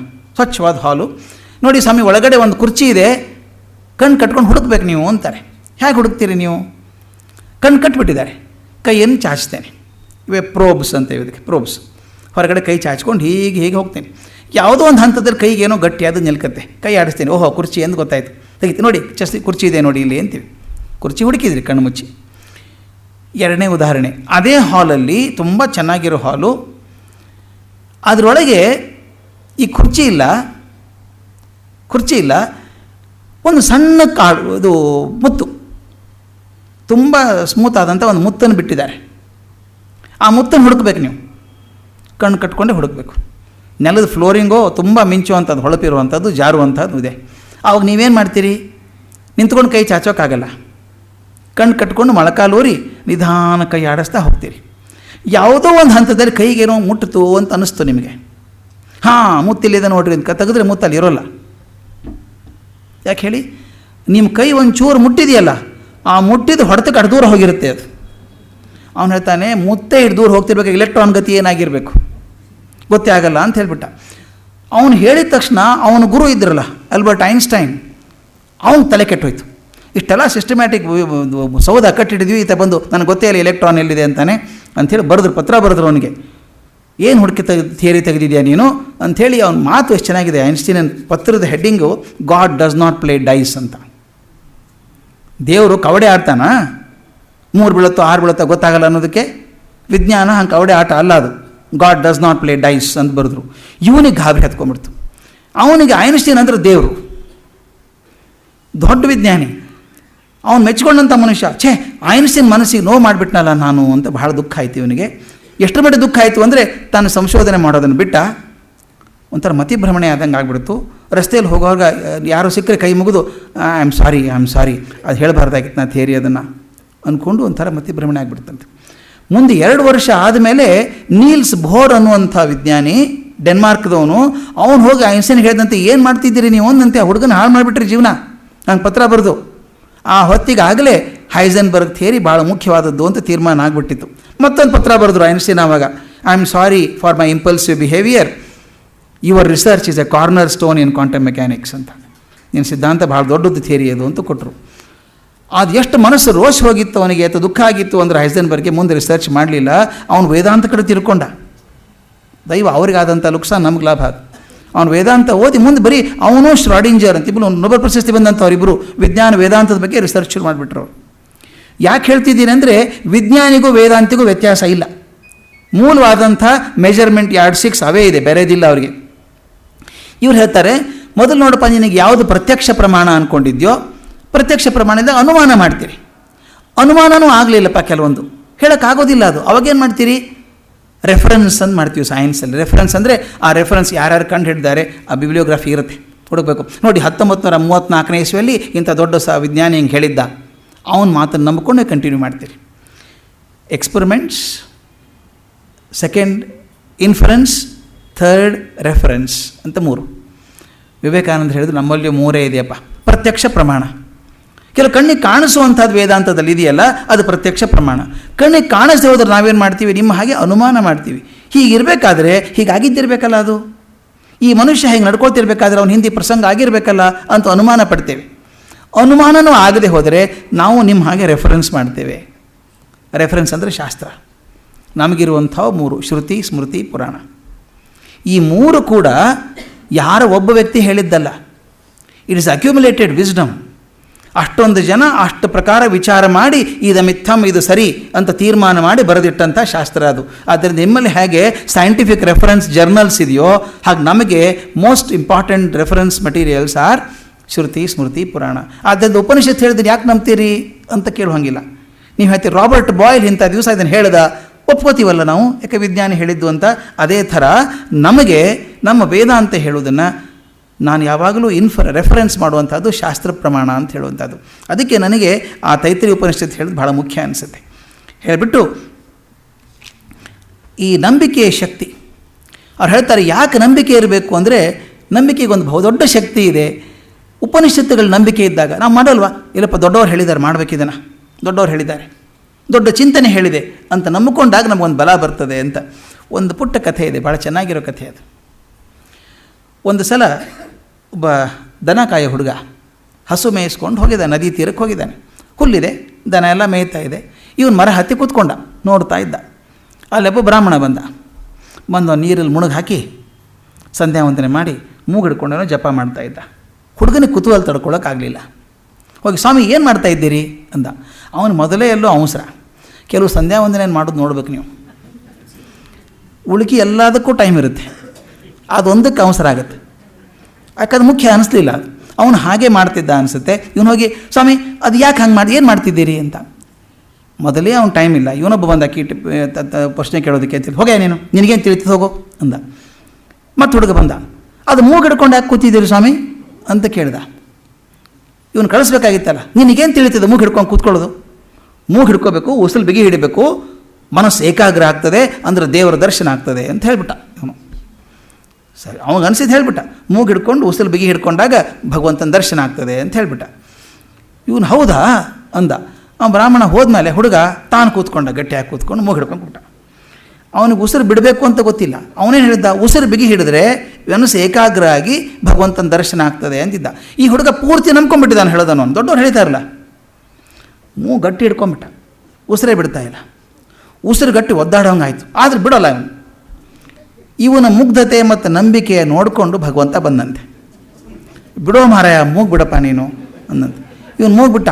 ನೀ ಯಾರು ಅಂತ ಕೇಳ್ದ.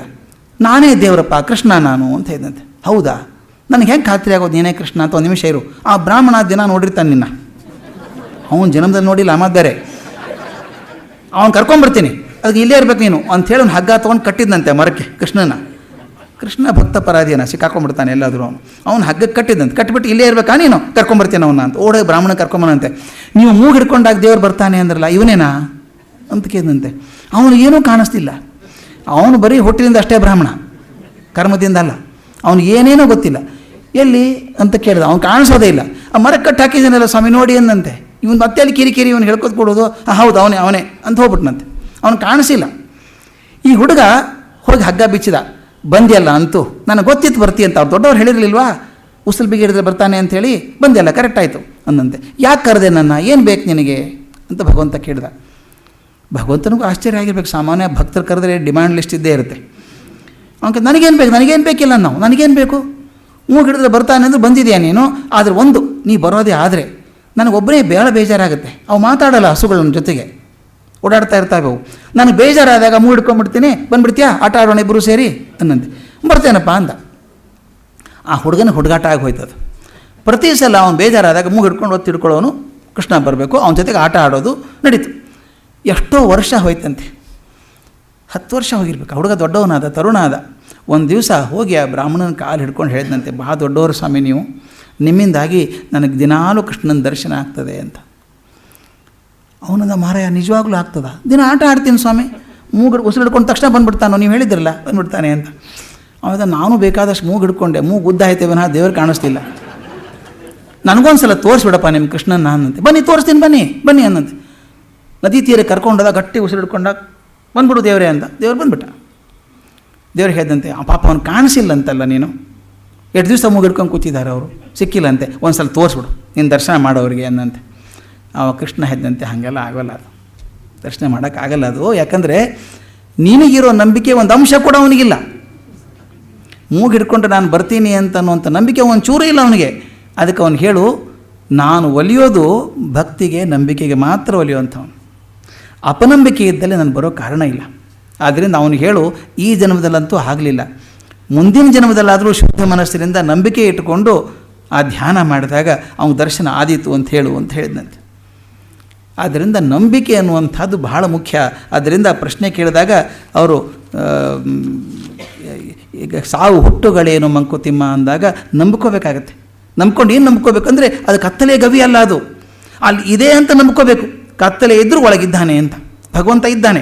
ಕತ್ತಲೆ ನಮ್ಮ ಮನಸ್ಸಿನ ಅಜ್ಞಾನ ಆಗಿರಬಹುದು. ಅದು ಅಜ್ಞಾನ ಹೋದಾಗ ಕತ್ತಲೆ ಹೋಗಿದ್ದು ಬೆಳಕು ಬರ್ತದೆ, ಅಲ್ಲಿ ಭಗವಂತ ಕಾಣಿಸ್ಬೋದು ನಮಗೆ. ಆದರೆ ಅಲ್ಲಿವರೆಗೂ ಅಲ್ಲಿದ್ದಾನೆ ಭಗವಂತ ಅಂತ ನಂಬ್ಕೋಬೇಕು. ನಂಬಿಕೆಯಿಂದ ಆಗುವಂಥ ಪ್ರಯೋಜನ ನಾನು ಇದ್ದೇನೆ ಅನ್ನೋದು ಖಚಿತ ಆಗ್ತದೆ ನನಗೆ ಅಂತ. ಇದೇ ಚಿಂತನೆಯನ್ನು ಮುಂದುವರಿಸ್ತಾ ಇನ್ನೊಂದು ಪದ್ಯ ನೋಡೋಣ. ನಂಬರ್ 6, 6ನೇದು. ಒಗಟೆಯೇ ನೀ ಸೃಷ್ಟಿ ಬಾಳಿನರ್ಥವದೇನು, ಬಗೆದು ಬಿಡಿಸುವರಾರು ಸೋಜಿಗವನಿದನು, ಜಗವ ನಿರವೆಸಿದ ಕೈ ಒಂದಾದೊಡೆಯಕ್ಕಿಂತು ಬಗೆ ಬಗೆಯ ಜೀವಗತಿ ಮಂಕುತಿಮ್ಮ. ಎಷ್ಟು ಮೂಲ ಪ್ರಶ್ನೆಗಳು. ಒಗಟೆಯೇ ನೀ ಸೃಷ್ಟಿ, ಈ ಸೃಷ್ಟಿ ನೋಡ್ತಾ ಇದ್ದೀನಿ, ಯಾಕೆ ಬಂತು, ಯಾಕೆ ಉಳಿದಿದೆ, ಯಾಕೆ ಹೋಗ್ತದೆ, ಏನೂ ಗೊತ್ತಾಗಲ್ಲ. ಒಗಟು ಬಿಡಿಸೋದಕ್ಕೆ ಆಗೋದಿಲ್ಲ ನನಗೆ. ಸೃಷ್ಟಿಯ ಮೂಲ ಯಾವುದು, ಎಲ್ಲಿದೆ ಮೂಲ, ಎಂದು ಬಂತು? ಸೈಂಟಿಸ್ಟ್ ಕೂಡ ಹೇಳೋ ಕಷ್ಟ ಆಗ್ತದೆ. ಬಿಗ್ ಬ್ಯಾಂಗ್ ಥಿಯರಿ ಅಂತ ಕೆಲವರು ಅಂತಾರೆ, ಸ್ಟಡಿ ಸ್ಟೇಟ್ ಥಿಯರಿ ಅಂತ ಕೆಲವರು ಅಂತಾರೆ. ಬಿಗ್ ಬ್ಯಾಂಗ್ ಥಿಯರಿ ಯಾವತ್ತೋ ಒಂದು ದಿವಸ ಅದು ಎಗ್ ರೂಪದಲ್ಲಿತ್ತು, ಕಾಸ್ಮಿಕ್ ಎಗ್ ಅಂತಿತ್ತು, ಠಪಾರ್ ಅಂತ ಹೊಡಿತು ಅಂತ ಹೇಳ್ತೀವಿ. ಯಾವತ್ತು ಡೇಟ್ ಹೇಳ್ರಿ, ಗೊತ್ತಿಲ್ಲ ನನಗೆ. ಯಾಕೆ ಹೊಡಿತದು ಗೊತ್ತಿಲ್ಲ. ಥಿಯರಿ ಪ್ರಕಾರ ಹೀಗೆ ಬೆಳ್ಕೊಂಡು ಹೋಗ್ತದೆ. ಒಂದು ದಿವಸ ಮತ್ತೆ ಕೊಂಚನ ಶುರು ಆಗ್ತದೆ, ಆ ಕೊಂಚನ ಹಾಗೆ ಮತ್ತು ತೆಗ್ಗಾಗ್ತದೆ ಅಂತ. ಇದೆಲ್ಲ ಥಿಯರಿ ಇವೆಲ್ಲ. ಒಗಟು ಏನಿ ಸೃಷ್ಟಿ ಬಾಳಿನರ್ಥವದೇನು. ಈ ಪ್ರಪಂಚದಲ್ಲಿ ನಾನು ಬಂದುಬಿಟ್ಟಿದ್ದೇನಪ್ಪ, ನನ್ನ ಬಾಳಿಗೆ ಏನಾದರೂ ಅರ್ಥ ಇದೆಯಾ? ಬಂದೆ, ಯಾಕೆ ಬಂದೆ ಗೊತ್ತಿಲ್ಲ, ಯಾಕೆ ಬದುಕಿದ್ದೇನೆ ಗೊತ್ತಿಲ್ಲ, ಯಾಕೆ ಹೋಗ್ತೀನಿ ಅಂತೂ ಗೊತ್ತಿಲ್ಲ, ಎಲ್ಲಿ ಹೋಗ್ತೀನಿ ಅಂತೂ ಗೊತ್ತಿಲ್ಲ.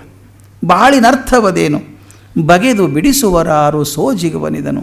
ಸೋಜಿಗ ದೊಡ್ಡ ಆಶ್ಚರ್ಯ ನನಗಿರುವಂಥದ್ದು. ಇದನ್ನು ಬಗೆದು ಬಿಡಿಸೋರು ಯಾರು, ತಿಳಿಸಿ ಹೇಳೋರು ಯಾರು, ಯಾಕೆ ಹಿಂಗಾಯಿತು ಅಂತ ನನಗೆ ಗೊತ್ತಿಲ್ಲ.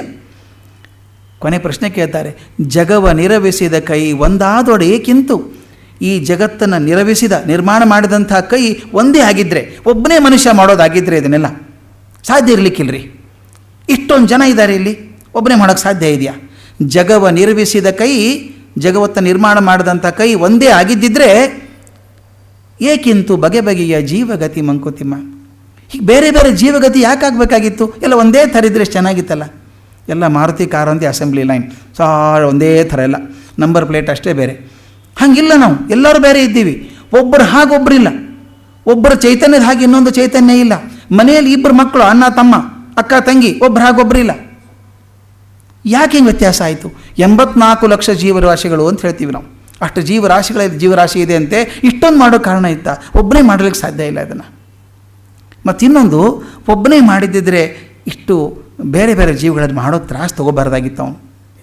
ಒಂದು 4 ಸ್ಯಾಂಪಲ್ ಮಾಡ್ಕೊಂಡಿದ್ರೆ ಎಷ್ಟು ಚೆನ್ನಾಗಿತ್ತು.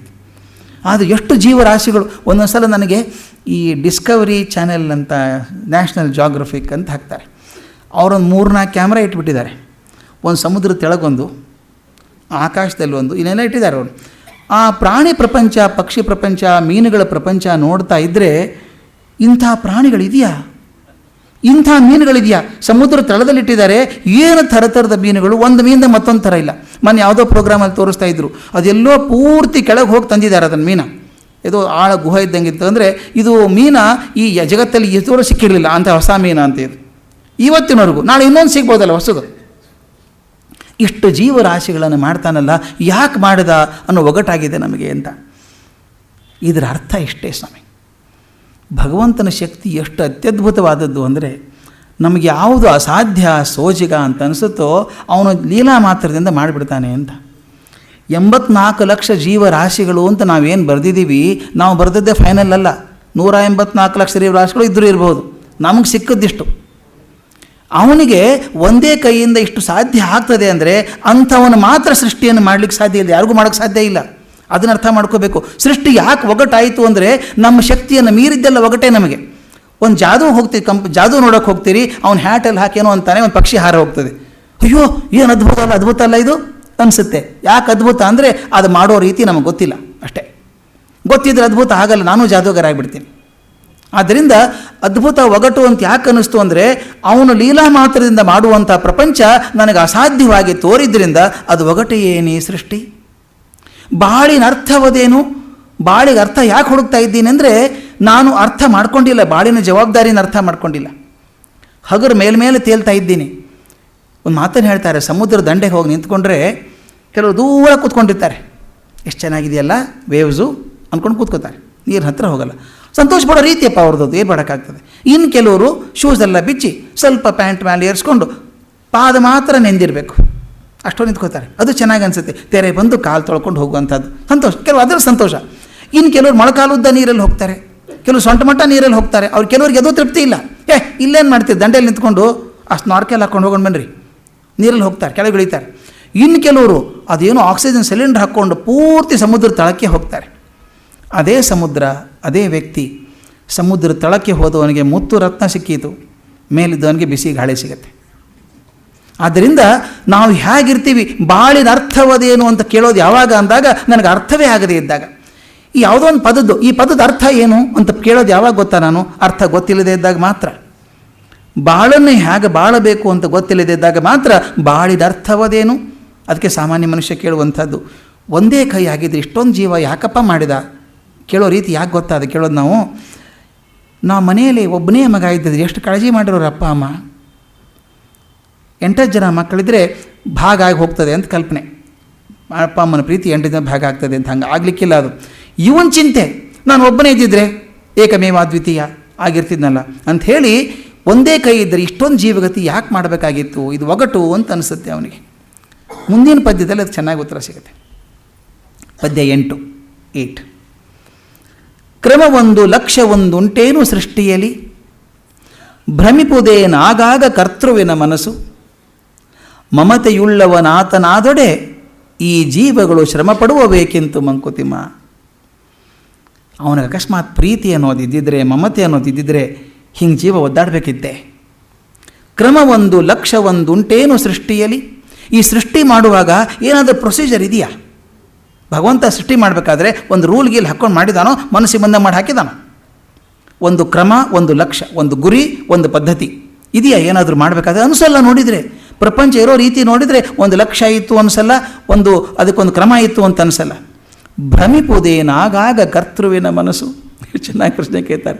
ಆ ಕರ್ತೃ ಇದ್ದಾನಲ್ಲ ಭಗವಂತ, ಅವನ ಮನಸ್ಸು ಯಾವಾಗಲೂ ಸ್ವಲ್ಪ ಬ್ಯಾಲೆನ್ಸ್ ತಪ್ತಿರಬೇಕು, ಭ್ರಮೆ ಆಗ್ತಿರ್ಬೇಕು ಅವನಿಗೆ. ಯಾಕಂದರೆ ಇಷ್ಟೊಂದು ಕೆಲಸ ಮಾಡ್ತಿರ್ಬೇಕಾದ್ರೆ ಆಗುತ್ತೆ.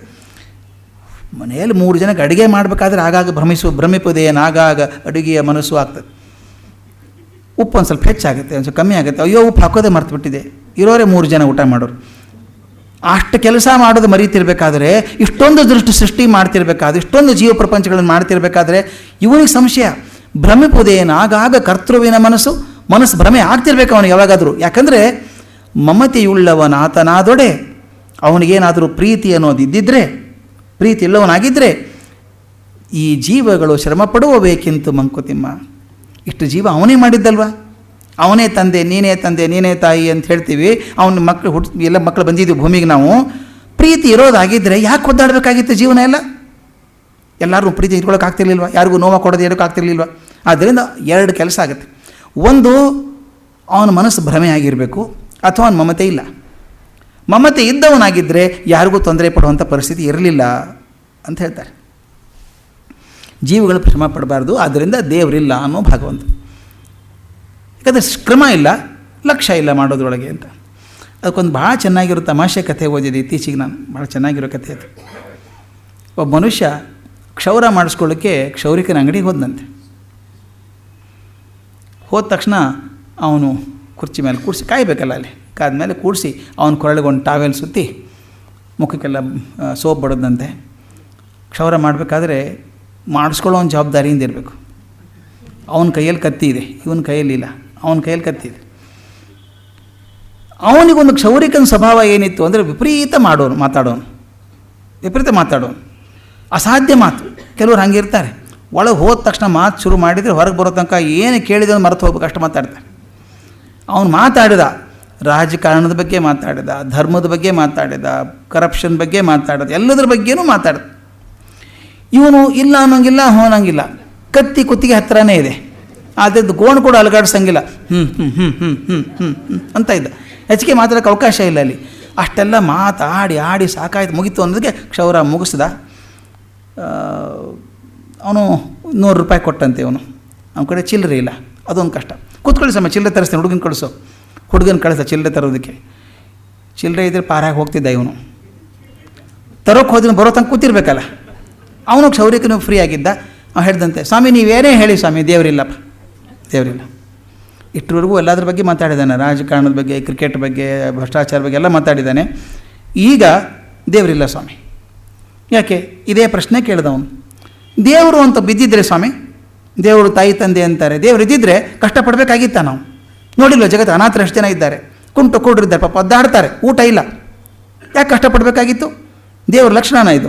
ಎಲ್ರಿಗೂ ಸರಿಯಾಗಿಡೋಕೆ ಬರಲ್ಲ ಅವನಿಗೆ, ಎದಂತ ಯಜಮಾನ ಅವನು ಅಂತೆಲ್ಲ ಕೂಗಾಡಿ, ದೇವರಿಲ್ಲ ಬಿಡಿ, ಖಾತ್ರಿ ಆಯ್ತು ನನಗೆ ಅನ್ನಂತೇವ. ಅವನ ಹತ್ರ ಏನು ಮಾತಾಡೋದು? ಖಡ್ಗ ದೂರಿದ್ರು ಮಾತಾಡಿ ಏನು ಪ್ರಯೋಜನ ಅಂತ ಹೊರಗೆ ಹೋದ ಇವನು. ರಸ್ತೆ ಮೇಲೆ ಹೋಗ್ತಿರ್ಬೇಕಾದ್ರೆ ಒಬ್ಬ ಎದುರಿಗೆ ಭಿಕ್ಷಕ ಬಂದಂತೆ. ಹುಚ್ಚುಚ್ಚಾರ ಗಡ್ಡ, ಇಷ್ಟು ಅಗಲ ಕೂದಲು, ಜಡೆ ಆಗಿಬಿಟ್ಟಿದೆ ಕೂದಲೆಲ್ಲ.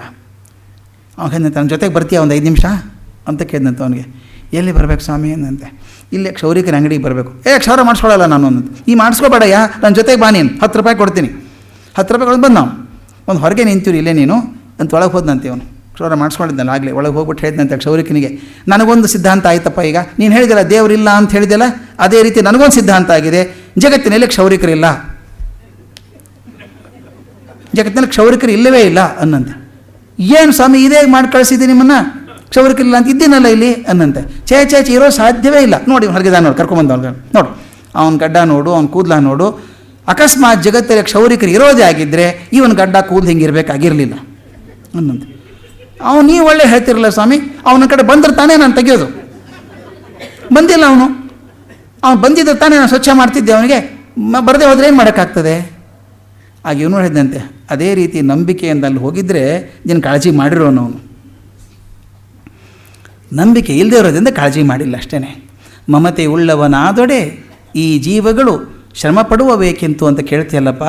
ಶ್ರಮ ಪಡುವ ಜೀವ ಯಾಕೆ ಪಡ್ತಿತ್ತು ಅಂತಂದರೆ, ಬಹುಶಃ ಅತ್ಯಂತ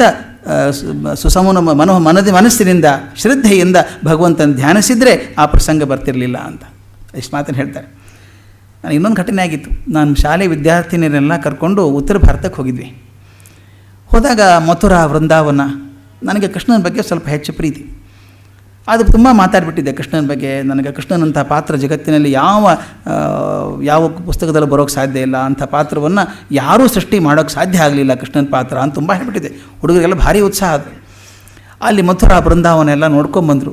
ಒಬ್ಬ ಹುಡುಗಿ ಭಾಳ ಚೆನ್ನಾಗಿ ಪ್ರಶ್ನೆ ಕೇಳಿದ್ಲು, ಸರ್ ನೀವು ಕೃಷ್ಣನ ಬಗ್ಗೆ ಇಷ್ಟೊಂದು ಹೇಳ್ತಾ ಇದ್ರಿ ಸರ್, ಇಲ್ಲೇ ಮಥುರೆಯಲ್ಲಿದ್ದವನು ಕಂಸನ ಕೊಂದದ್ದು, ಬೃಂದಾವನದಲ್ಲೇ ಓಡಾಡಿದ್ದು, ಗೋಕುಲ ಎಲ್ಲ ಇದೆ, ಆ ಜಾಗ ನೋಡಿದ್ರೆ ಎಷ್ಟು ದರಿದ್ರ ಜಾಗ ಆಗಿಬಿಟ್ಟಿದೆ ಈಗ. ತಾವು ನೋಡಿದಿರಲೋ ಗೊತ್ತಿಲ್ಲ, ನೋಡಬೇಕು. ನನಗಂತೂ ಹೆದರಿಕೆ ಆಗುತ್ತೆ. ಹಾಳು ಅನಿಸುತ್ತೆ. ಆ ಜಾಗ ನೋಡೋಕ್ಕಾಗಲ್ಲ. ಆಕೆ ಕೇಳಿ ಇಷ್ಟೆಲ್ಲ ಕೃಷ್ಣ ಅಡ್ಡಾಡದಂಥ ಜಾಗ, ನೀವೆಲ್ಲ ಕೃಷ್ಣ ಇಷ್ಟು ದೊಡ್ಡವನು ಅಂತ ಹೇಳ್ತೀರಲ್ಲ, ಈ ಜಾಗದ ಹಣೆ ಬಾರ ಹಿಂಗ್ಯಾಕಾಯಿತು? ಮಥುರೆ ಬೃಂದಾವನದಲ್ಲಿ ಕೃಷ್ಣ ಓಡಾಡದಂಥ ಜಾಗ ಅದ್ಯಾಕೆ ಹೀಗಾಯಿತು ಅಂತ ಕೇಳಿದ್ಲು. ನಾನು ಹೇಳಿದೆ, ಕೃಷ್ಣನ ಬಗ್ಗೆ ತುಂಬ ಹೇಳಿಬಿಟ್ಟೆ, ಇನ್ನೊಂದು ವಿಷಯ ಹೇಳೋದು ಮರೆತುಬಿಟ್ಟೆ, ಅದನ್ನು ಹೇಳ್ತೀನಿ, ನಿನ್ನ ಪ್ರಶ್ನೆಗೆ ಉತ್ತರ ಸಿಗುತ್ತೆ ಅಂತ.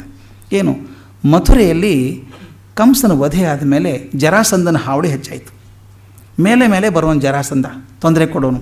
ಕೃಷ್ಣ ಅಂದ, ನಾನೊಬ್ಬನಿಗೋಸ್ಕರ ಊರು ಜನ ಎಲ್ಲ ಕಷ್ಟಪಡೋದು ಸರಿಯಲ್ಲ, ನಮ್ಮ ಸ್ಥಳವನ್ನೇ ಬದಲಾಯಿಸ್ಬಿಡೋಣ, ದ್ವಾರಕೆಗೆ ಹೋಗೋಣ ಅಂತ ಹೇಳಿದ. ವಿಶ್ವಕರ್ಮನ ಹೇಳಿದ, ದ್ವಾರಕೆ ಮಾಡೋಕ್ಕೆ ಹೇಳಿದ. ಆಮೇಲೆ ಇಲ್ಲಿ ಜನ ಇದ್ದಾರಲ್ಲ ನಂಬ್ಕೊಂಡವರು ಬಂದು ಹೇಳಿದಂತೆ, ನೋಡಿ ಯಾರು ನನ್ನ ಮೇಲೆ ಪೂರ್ತಿ ನಂಬಿಕೆ ಇದೆಯೋ ಅವರೆಲ್ಲ ನಾಳೆ ನಗರದ ಮಧ್ಯಪ್ರದೇಶಕ್ಕೆ ಬಂದುಬಿಡಿ, ಎಲ್ಲರೂ ಬಂದುಬಿಡಿ ಮಧ್ಯಪ್ರದೇಶಕ್ಕೆ.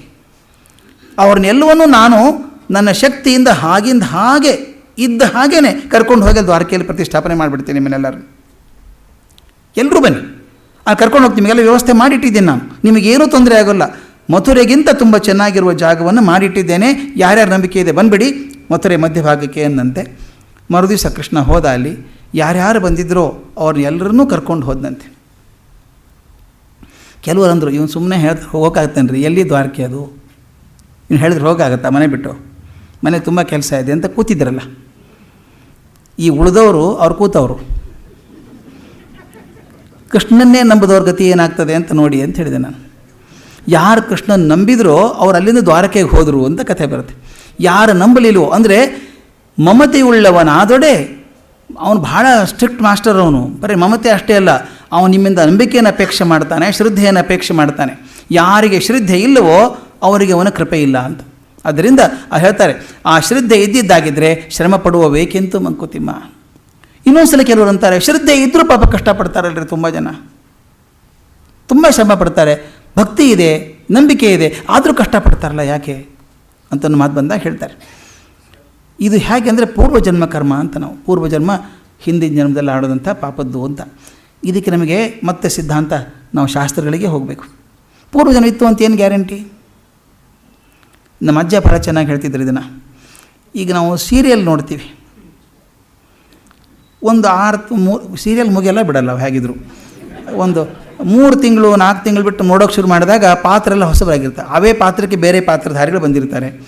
ನಮ್ಗೆ ಗೊತ್ತೇ ಆಗಲ್ಲ, ಯಾರು ಇವರು ಯಾರು, ಅವ್ರು ಯಾಕೆ ಹಿಂಗೆ ಮಾಡಿದರು, ಯಾಕೆ ಅರ್ಥ ಆಗಲ್ಲ ಅಂದರೆ ಹಿಂದಿನ ನೋಡಿಲ್ಲ. ನಮ್ಮ ಅಜ್ಜಿ ಹೇಳೋದು, ಆಗಿನ ಕಾಲಕ್ಕೆ ಸಿನಿಮಾಕ್ಕೆ ಹೋಗ್ತೀಯಪ್ಪ ನೀನು, ಸಿನಿಮಾ ಮೊದಲಿಗೆ ಹೋಗಿಲ್ಲ ನೀನು, ನೋಡಿ ತಪ್ಸ್ಕೊಂಡ್ಬಿಟ್ಟೆ, ಅರ್ಧ ಭಾಗ ಆಗಿ ನೀನು ಮುಗಿಯೋಕೆ ಬಂದಾಗ ನೀನು ಸಿನಿಮಾ ನೋಡೋಕೆ ಹೋಗಿದ್ಯಾ, ಟಿಕೆಟ್ ಇದೆಯಲ್ಲ ವೇಸ್ಟ್ ಯಾಕೆ ಮಾಡಬೇಕು ಅಂತ ಹೋಗಿ ಕೂತ್ಕೊಂಡೆ ನೀನು. ಅಲ್ಲಿ ಯಾರೋ ಅಷ್ಟು ಜನ ಹುಡುಗರು ಸೇರಿಕೊಂಡು ಒಂದು ಮುದುಕಿಗೆ ತೊಂದರೆ ಕೊಡ್ತಾ ಇದ್ದಾರೆ, ವಿಪರೀತ ತೊಂದರೆ ಕೊಡ್ತಾ ಇದ್ದಾರೆ ಮುದುಕಿಗೆ. ಪಾಪಕ್ಕೆ ಜೀವ ಸಾಕಾಗಿ ಹೋಗ್ಬಿಟ್ಟಿದೆ. ಆಕೆ ಮುದುಕಿ ಅತ್ತಾಗಲ ತಮಾಷೆ ಏನಂದರೆ, ಆ ಮುದುಕಿ ಕಷ್ಟ ಬಂದಾಗಲೆಲ್ಲ ಥಿಯೇಟ್ರಲ್ಲಿ ಚಪ್ಪಾಳೆ ಹೊಡಿತಾರೆ ಜನ ಎಲ್ಲ, ವಂಡರ್ಫುಲ್ ಅಂತಾರೆ. ನಿನಗೆ ಅನಿಸಲ್ವಾ ಏನು ನೇಚರ್ ಇದ್ದಾರೆ ರೀ ಜನ, ಪಾಪ ಮುದುಕಿಗೆ ಅಷ್ಟು ಕಷ್ಟ ಕೊಟ್ಟಾಗ ಸಂತೋಷ ಪಡ್ತಾರಲ್ಲ ಎಂಥ ಕ್ಷುದ್ರ ಜನ ಇವರು ಅಂತ ಅನಿಸಲ್ಲಲ್ಲ ನಿನಗೆ? ಅನಿಸುತ್ತೆ. ಯಾಕೆಂದರೆ ಮೊದಲಿನ ಭಾಗ ನೋಡಿಲ್ಲ ನೀನು ಮೊದಲು ನೋಡಿದರೆ, ಆ ಮುದುಕಿ ಉರ್ವಣಿಗೆ ನೋಡಿದರೆ, ನೀನು ಆಕೆ ಮಾಡಿದಂಥ ಕೆಲಸಗಳನ್ನು ನೋಡಿದ್ದಿದ್ರೆ, ಅಯ್ಯೋ ಸರಿ ಆಯ್ತು ನೋಡ್ರಿ ಯಾಕೆ ಹೀಗೆ ಅಂತಿದ್ರಿ ನೀವು.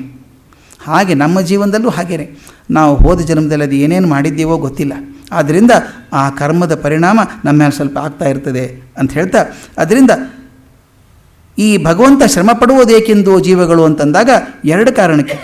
ನಂಬಿಕೆಯ ಅಭಾವ ಇರ್ಬೋದು, ಪೂರ್ವಜನ್ಮದ ಆ ಭಾರ ಒಂದಿರ್ತದೆ. ಕೊನೆ ಪದ್ಯ ಒಂದು ನೋಡಿ ಮುಗಿಸ್ಬೋಣ. 21 ಪದ್ಯ 21. ಹೊನ್ನೆಂದು ಜಗದಿ ನೀಂ ಕೈಗೆ ಕೊಂಡುದನು ವಿಧಿ ಮಣ್ಣೆನ್ನುವನು. ಹೊನ್ನೆಂದು ಜಗದಿ ನೀ ಕೈಗೆ ಕೊಂಡುದನು ವಿಧಿ ಮಣ್ಣೆನ್ನುವನು, ಅವನ ವರ ಮಣ್ಣೆನ್ನುವೆ ನೀನು. ಭಿನ್ನವಿಂತಿರೆ ವಸ್ತು ಮೌಲ್ಯಗಳ ಗಣನೆ, ಈ ಪಣ್ಯಕ್ಕೆ ಗತಿಯಂತೋ ಮಂಕುತಿಮ್ಮ. ಭಾಷೆ ಯೂಸ್ ಮಾಡುವಂಥ ರೀತಿ ನೋಡ್ಬೇಕು ಎಷ್ಟು ಚೆನ್ನಾಗಿದೆ.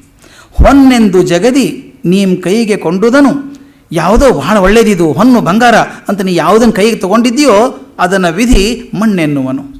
ಇದನ್ನೇ ಹಿಡ್ಕೊಂಡಿದ್ದೆ, ಮಣ್ಣು ಅಂತ ವಿಧಿ ಅಂತಾನೆ. ಅವನ ವರ ಮಣ್ಣೆನ್ನುವೆ ನೀನು.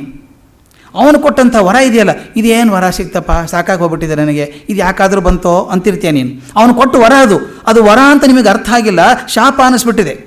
ಭಿನ್ನವಿಂತಿರೆ ವಸ್ತು ಮೌಲ್ಯಗಳ ಗಣನೆ, ವಸ್ತುವಿನ ಬೆಲೆ ಮೌಲ್ಯ ವಸ್ತುವಿನ ಮೌಲ್ಯ ಬೆಲೆ ಇದೆಯಲ್ಲ ಅದು ಒಂದಕ್ಕೊಂದು ಬೇರೆ ಆಗಿರಬೇಕಾದ್ರೆ ಒಂದು ಕಲ್ಪನೆ ಮಾಡ್ಕೊಳ್ಳಿ.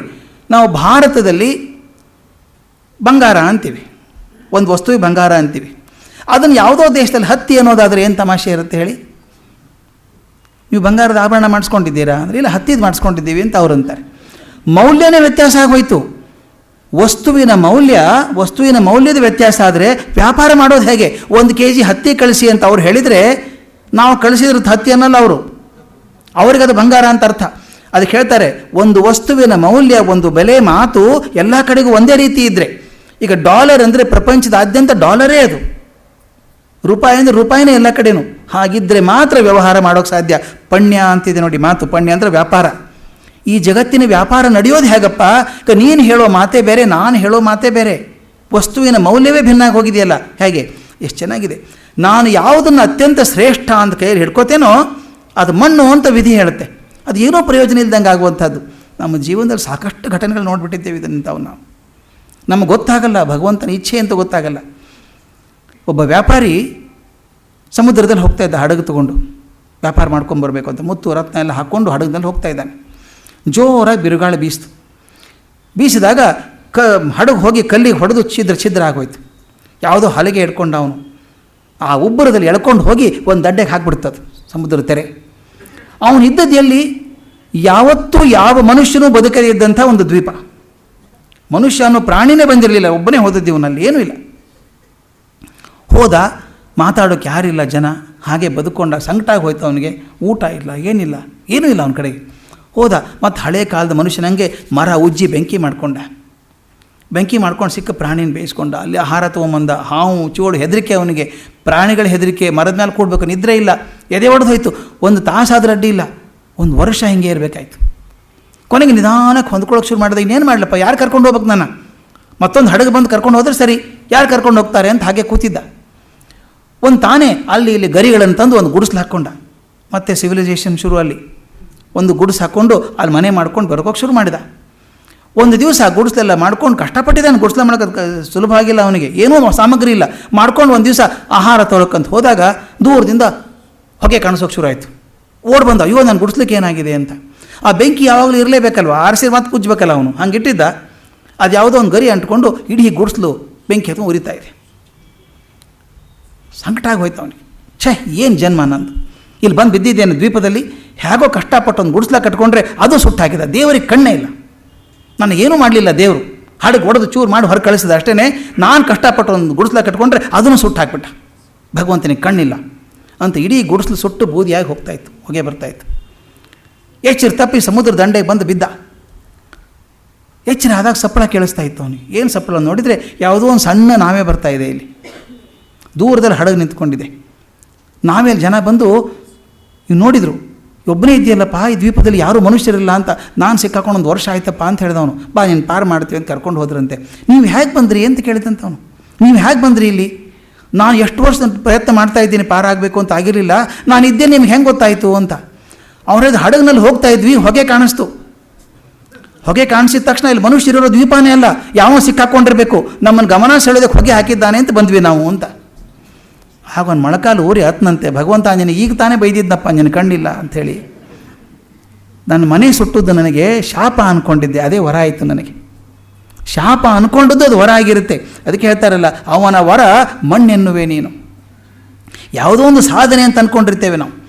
ಇದು ಇತ್ತೀಚೆಗೆ ಒಂದು ಘಟನೆ ಆದದ್ದು, ಸುಮಾರು 1 ತಿಂಗಳಿಂದ ಆದಂಥ ಘಟನೆ, ಭಾಳ ಅದ್ಭುತ ಘಟನೆ. ನ್ಯೂಯಾರ್ಕಲ್ಲಿ ಆದಂಥದ್ದು. ಒಬ್ಬ ಡಾಕ್ಟರ್ ಲಾರೆನ್ಸ್ ಅಂತ, ಸ್ವೀಡನ್ ಡಾಕ್ಟರ್, ಅವನು ನ್ಯೂರಾಲಜಿಸ್ಟ್, ನರರೋಗ ತಜ್ಞ.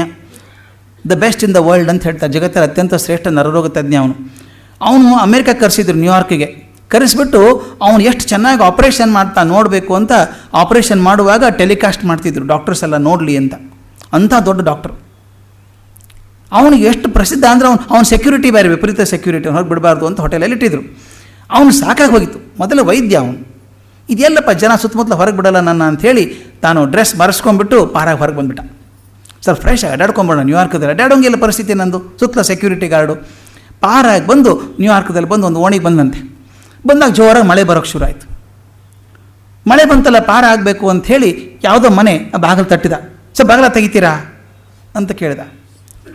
ಜೋರಾಗಿ ಮಳೆ ನೆನೀತಾ ಇದೆ, ಒಂದು ಬಾಗಿಲು ತಟ್ಟಿದ. ಒಂದು 2-3 ನಿಮಿಷ ಆದಮೇಲೆ ಯಾರೋ ಬೈಕೊಂಡು ಹೆಣ್ಮಗಳು ಬಂತು. ಏನು ದರಿದ್ರ ಜನ, ಮನೆ ಇರೋಕ್ಕೂ ಬಿಡಲ್ಲ ನಮಗೆ ಅಂದ್ಕೊಂಡು ಬಾಗಿಲು ತೆಗೆದು ನಿಂತಿದ್ದ ಇವನು.